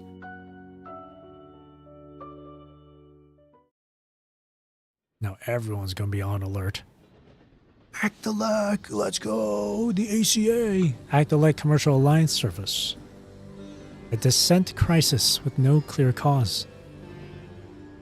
Jamila lowers her gaze deep in thought. It seems a new power has set its sights on Babylonia. Risk and reward are always intertwined. I suspect this is only the beginning of the troubles.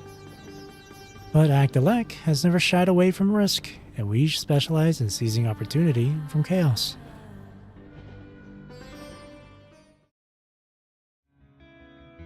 Commander, you didn't have to come down here with us. You could just leave it to us. Nicholas steps off the transport craft as the construct soldier beside him speaks.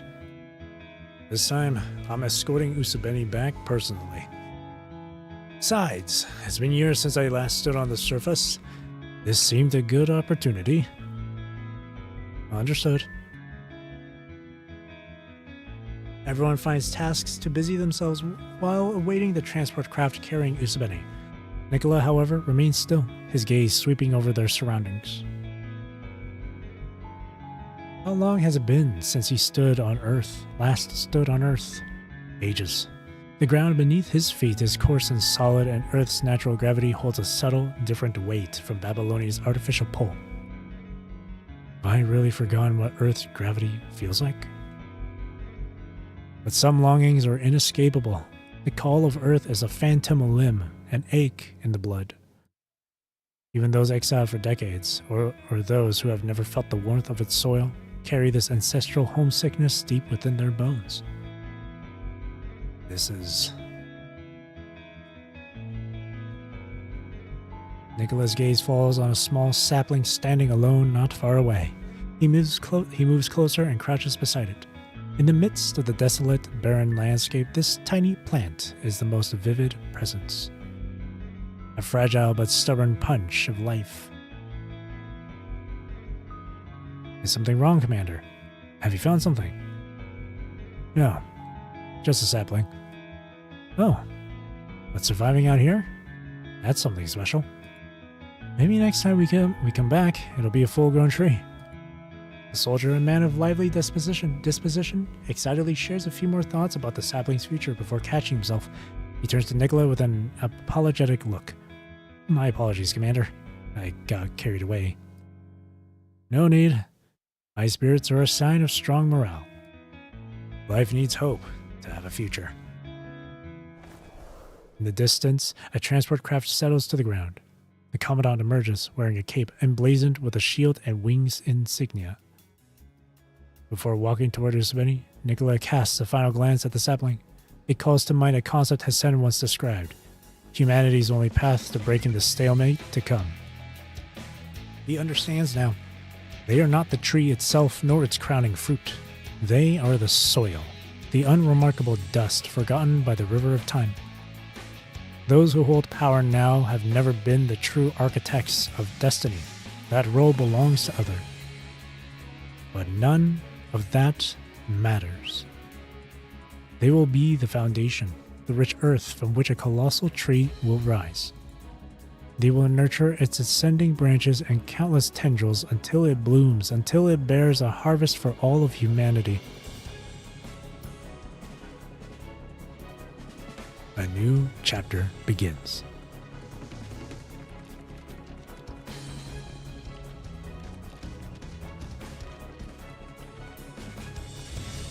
Humanity will climb that tree, reach for its blossoms, and find their way to the true Eden.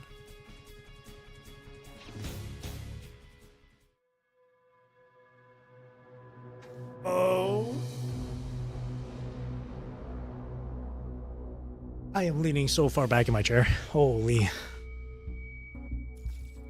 That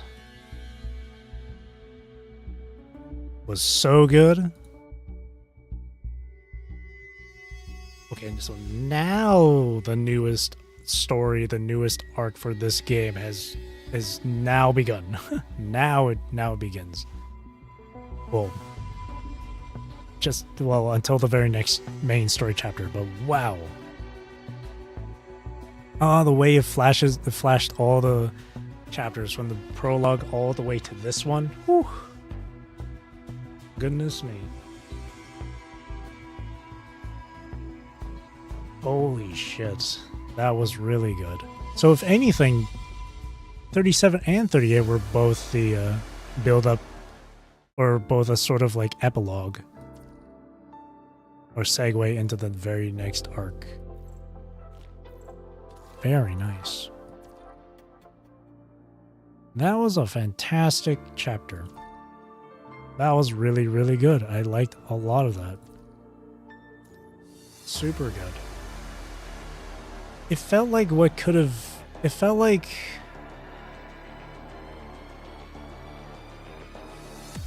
How do I say this?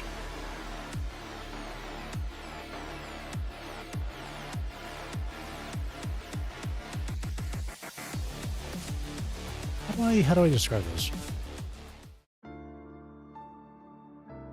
It felt like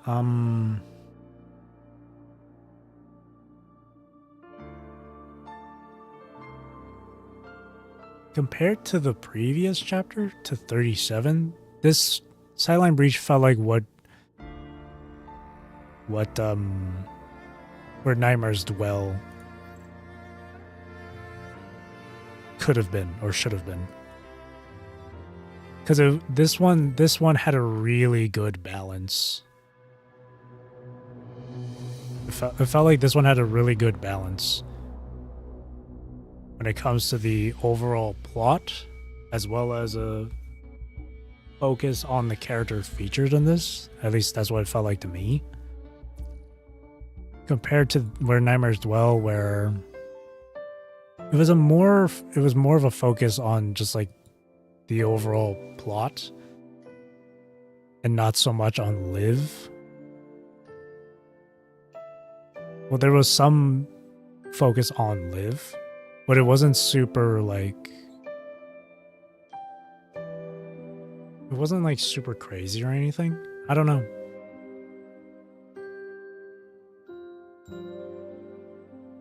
Like, if for me, where Nightmares Dwell was like a 7 out of 10, then Sightline Breach was like a 9 out of 10. There's something, it was just really, really good. Super, super good. Yeah, definitely. That was a really great read. Wow. So that's the end of all of PGR's just, I guess, first arc, I guess.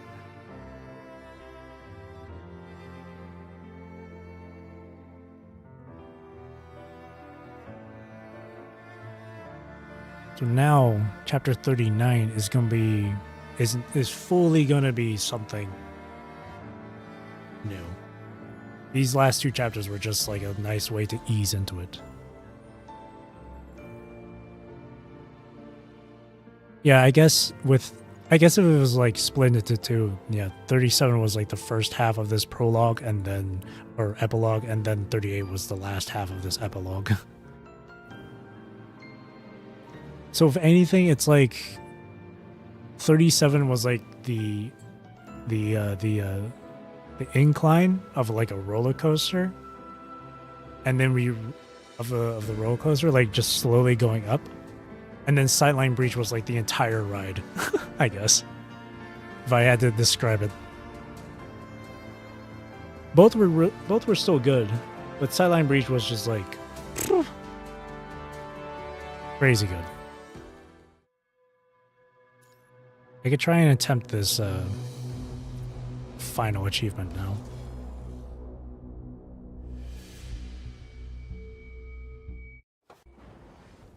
どこに行けばあなたに会えるか考えていたの。クリスティーヌ、その期待どうしたの？侵入成功。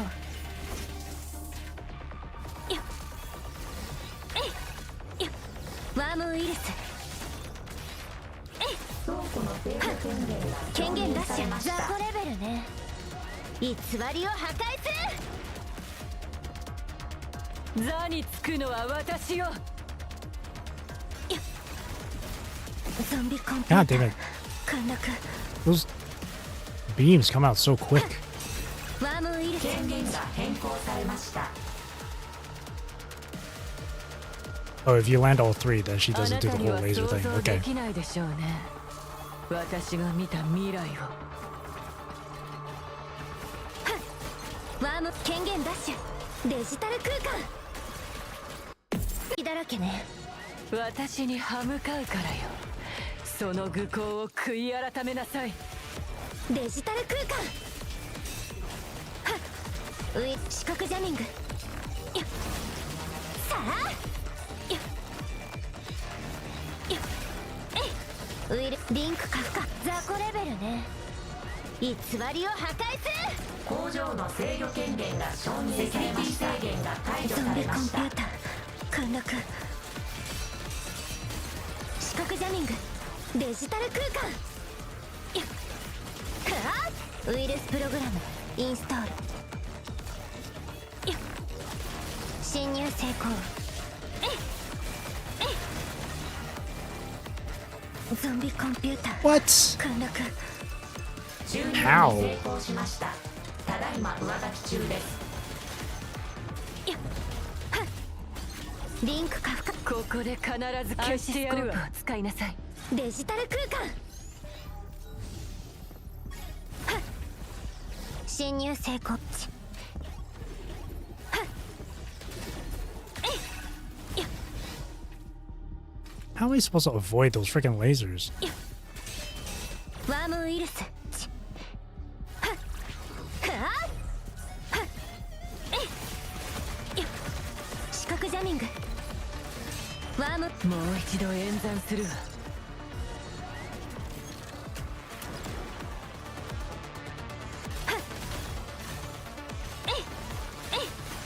権限ダッシュデジタル空間せー侵入成風が止むことはない。私は必ず。 I still didn't get the achievement.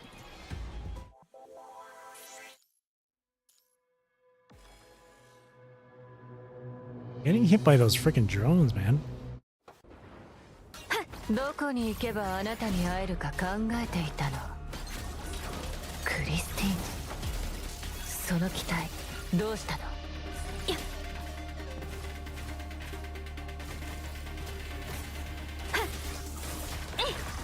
リンク過負荷はっ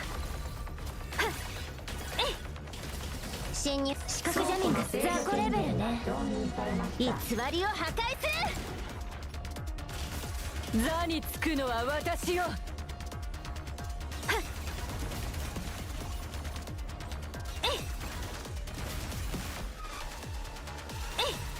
権限ダッシュデジタル There 空 we 間 go.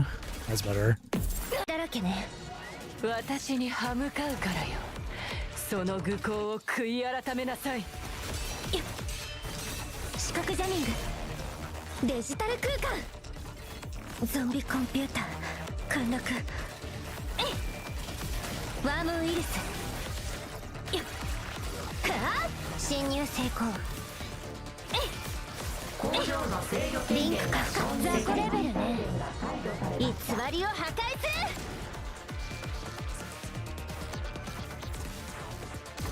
ここで必ず消してやるわ。使いなさい。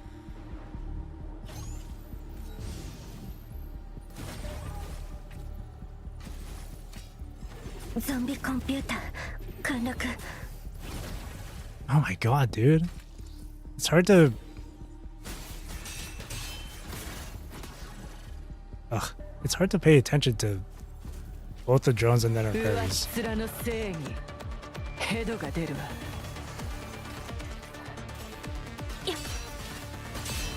権限ダッシュデジタル空間はっワームウイルスえいはっ権限ダッシュはっえいゾンビコンピューター陥落。 What? I didn't even hear or see 成功 the しました。ただいま grab Q. What the hell is that? 侵入ケンクデジタル空間はっ権限ダッシュ。せ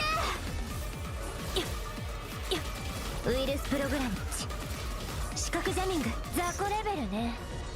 偽りを破壊する。風が止むことはない。 At least I got that. 私は必ず At least I got that. I couldn't get the secret one, but at least I got that. At least I got that. Alright, there we go.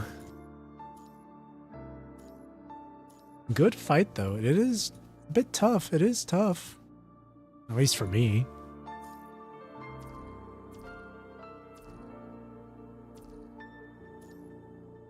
It's just like that. It's just that boss fight is really fast for me. So like, I have to. I like slowly have to try and readjust myself to react just as fast.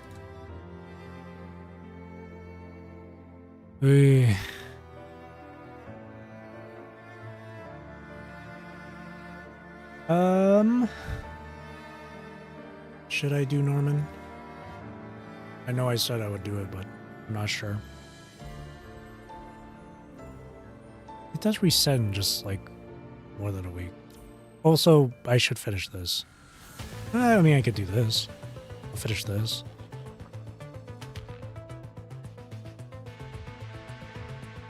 I don't have Bianca at SS, so I can't really do much. I'll have to use this team.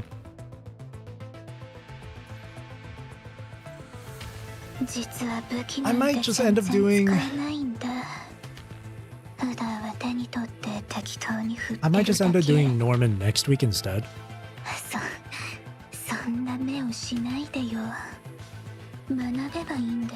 Because Norman can take like nearly an hour to clear through. Maybe at the very least like half an hour.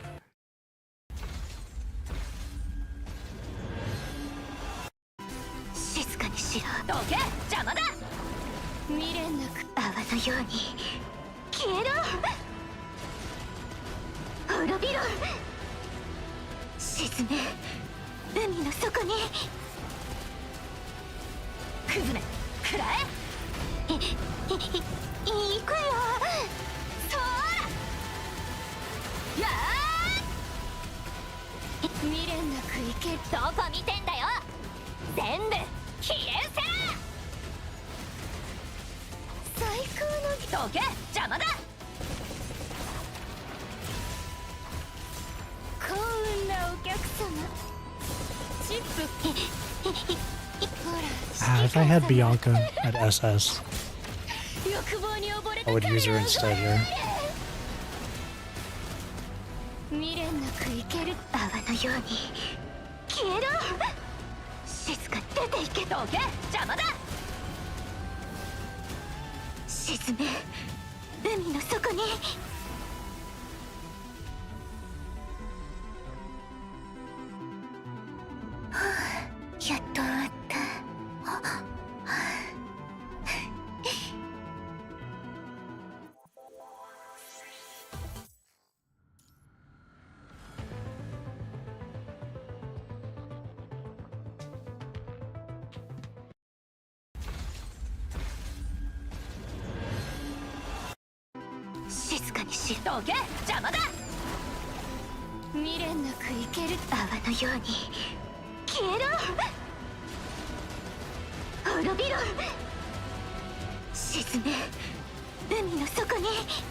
クズめ食らえ。行くよ。そーらやー。どこ見てんだよ。全部消え失せ。最高のゲームをどけ邪魔だ。幸運なお客様。チップほら指揮官様。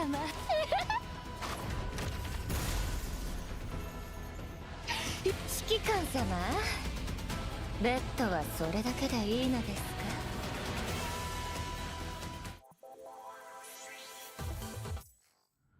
？Yeah, that's definitely not gonna be a super high score.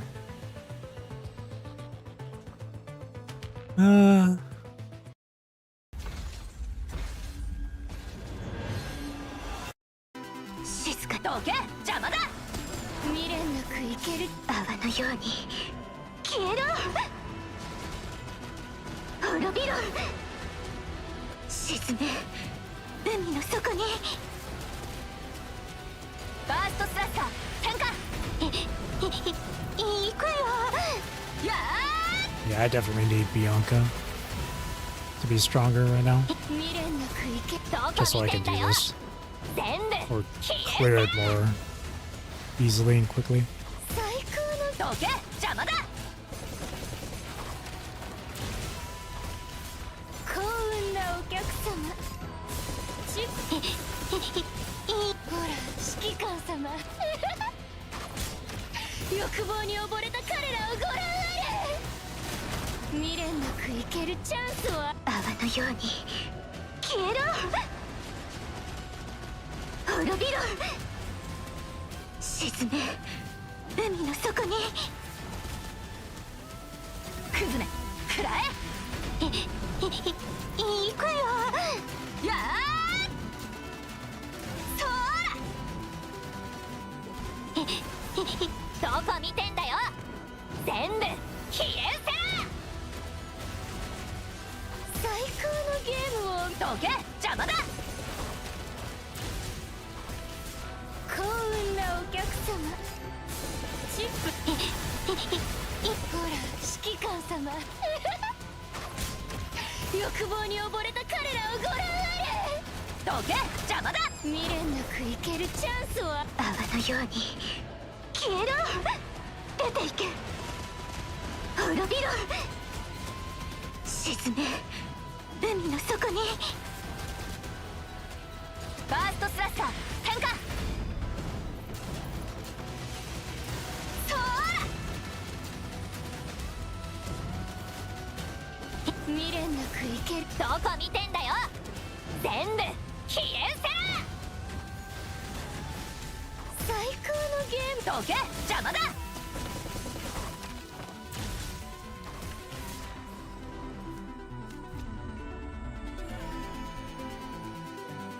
指揮官様、ベッドはそれだけでいいのですか？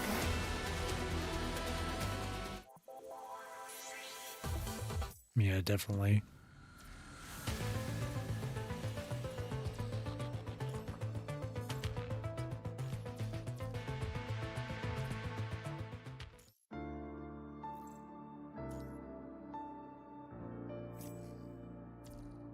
Here. Yeah, I'll do Norman next week. Say, see here.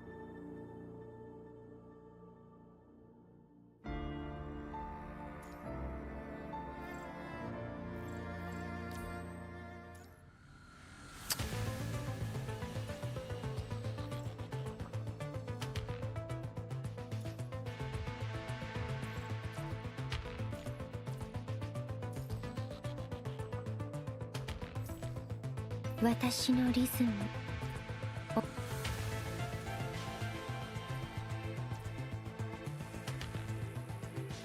Okay. どんな武器でも使いこなせるが、まあ悪くない。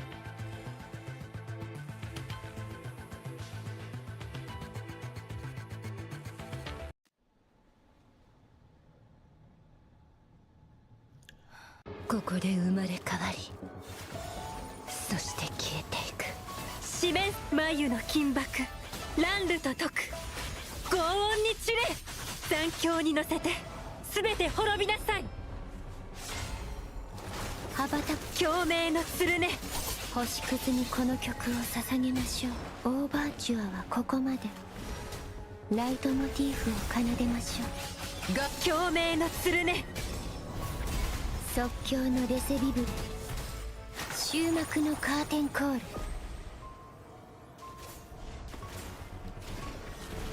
共鳴のグレこれでお前らの罪を終わらせる。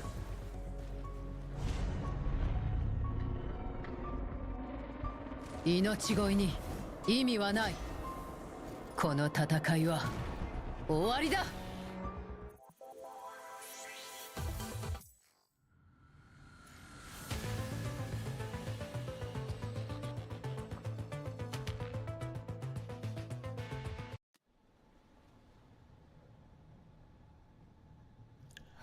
ここで生まれ変わりそして消えていくグレースノートを添えましょう残響に乗せて全て滅びなさい羽ばたく共鳴の鶴ね星屑にこの曲を捧げましょうオーバーチュアはここまでライトモチーフを奏でましょうがっかり共鳴の鶴ね即興のレセビブル終幕のカーテンコール戦うにあってグレースこれでお前らの罪を終わらせる。隙だらけだ。潰される覚悟はできているだろうな。弦の調べ砲煙は旋律にキス復調しなく眉の金箔乱流と解く轟音に散れ残響に乗せて全て滅びなさい、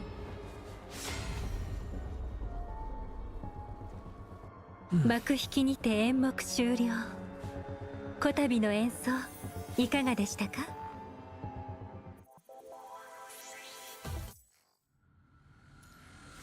First time you've heard this boss theme?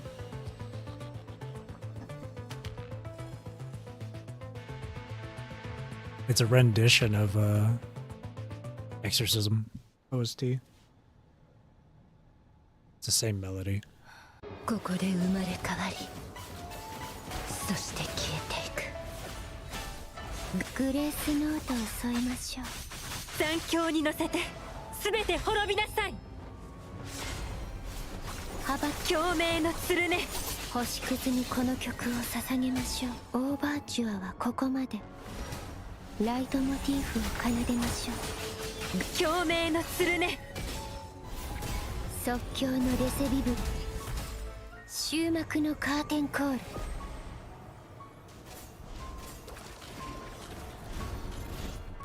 これでお前らの罪を終わらせる。全力を見せてみろ。潰される覚悟はできているだろうな。弦の調べ砲煙は旋律にキス四面眉の金箔乱流と解く轟音に散れ残響に乗せて全て滅びなさい羽ばたく共鳴の鶴ね星屑にこの曲を捧げましょうオーバーチュアはここまでライトモチーフを奏でましょう共鳴の鶴ね即興のレセビブル Oh, she's not taking damage. Oops. グラーベフォルティッシモ戦うに共鳴の鶴ねグレースノーこれでお前らの罪を終わらせる。裁きを受けろ。命乞いに意味はない。この戦いは終わりだ。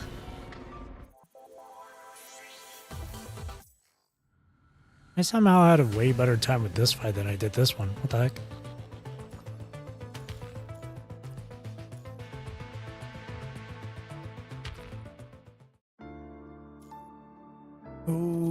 Okay.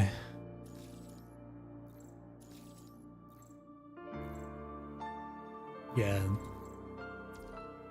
Yeah, I think I'll call it a night from here now. Like I said, Norman can be for next week, I guess.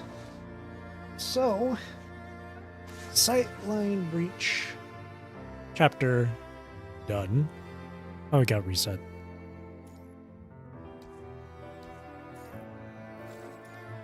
Like I said earlier, though, Sightline Breach was super good. Really, really good chapter. I'm super satisfied with it. I just wish, part of me kind of wishes that the previous one, chapter 37, had that same amount of oomph to it. But it wasn't like terrible or anything.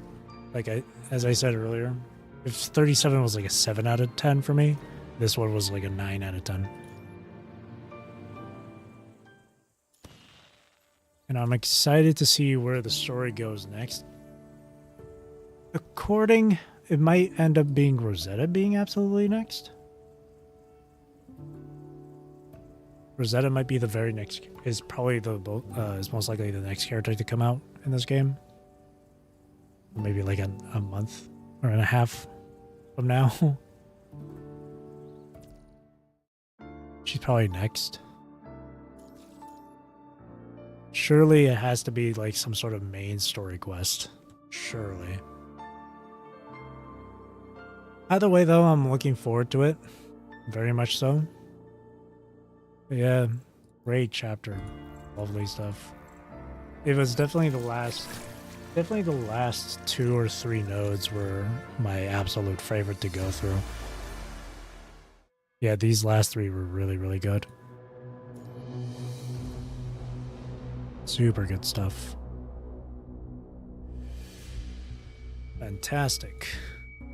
Fantastic stuff. Alright. I'll just finish it up here tonight then. So, with that being said, that's it for me for tonight. Thank you for watching. Thank you for chilling with me. Thank you for chatting with me. I really do appreciate it. Hope you have a great rest of your day or night, wherever you are in the world. Take care. Stay safe. Drink plenty of water. Hope you enjoy the stream. I'm not going to stream tomorrow. I take a break on Sundays. But Monday and Tuesday, probably, will be WUWA 3.0. WUWA's 3.0 update. And I'm very much excited for that.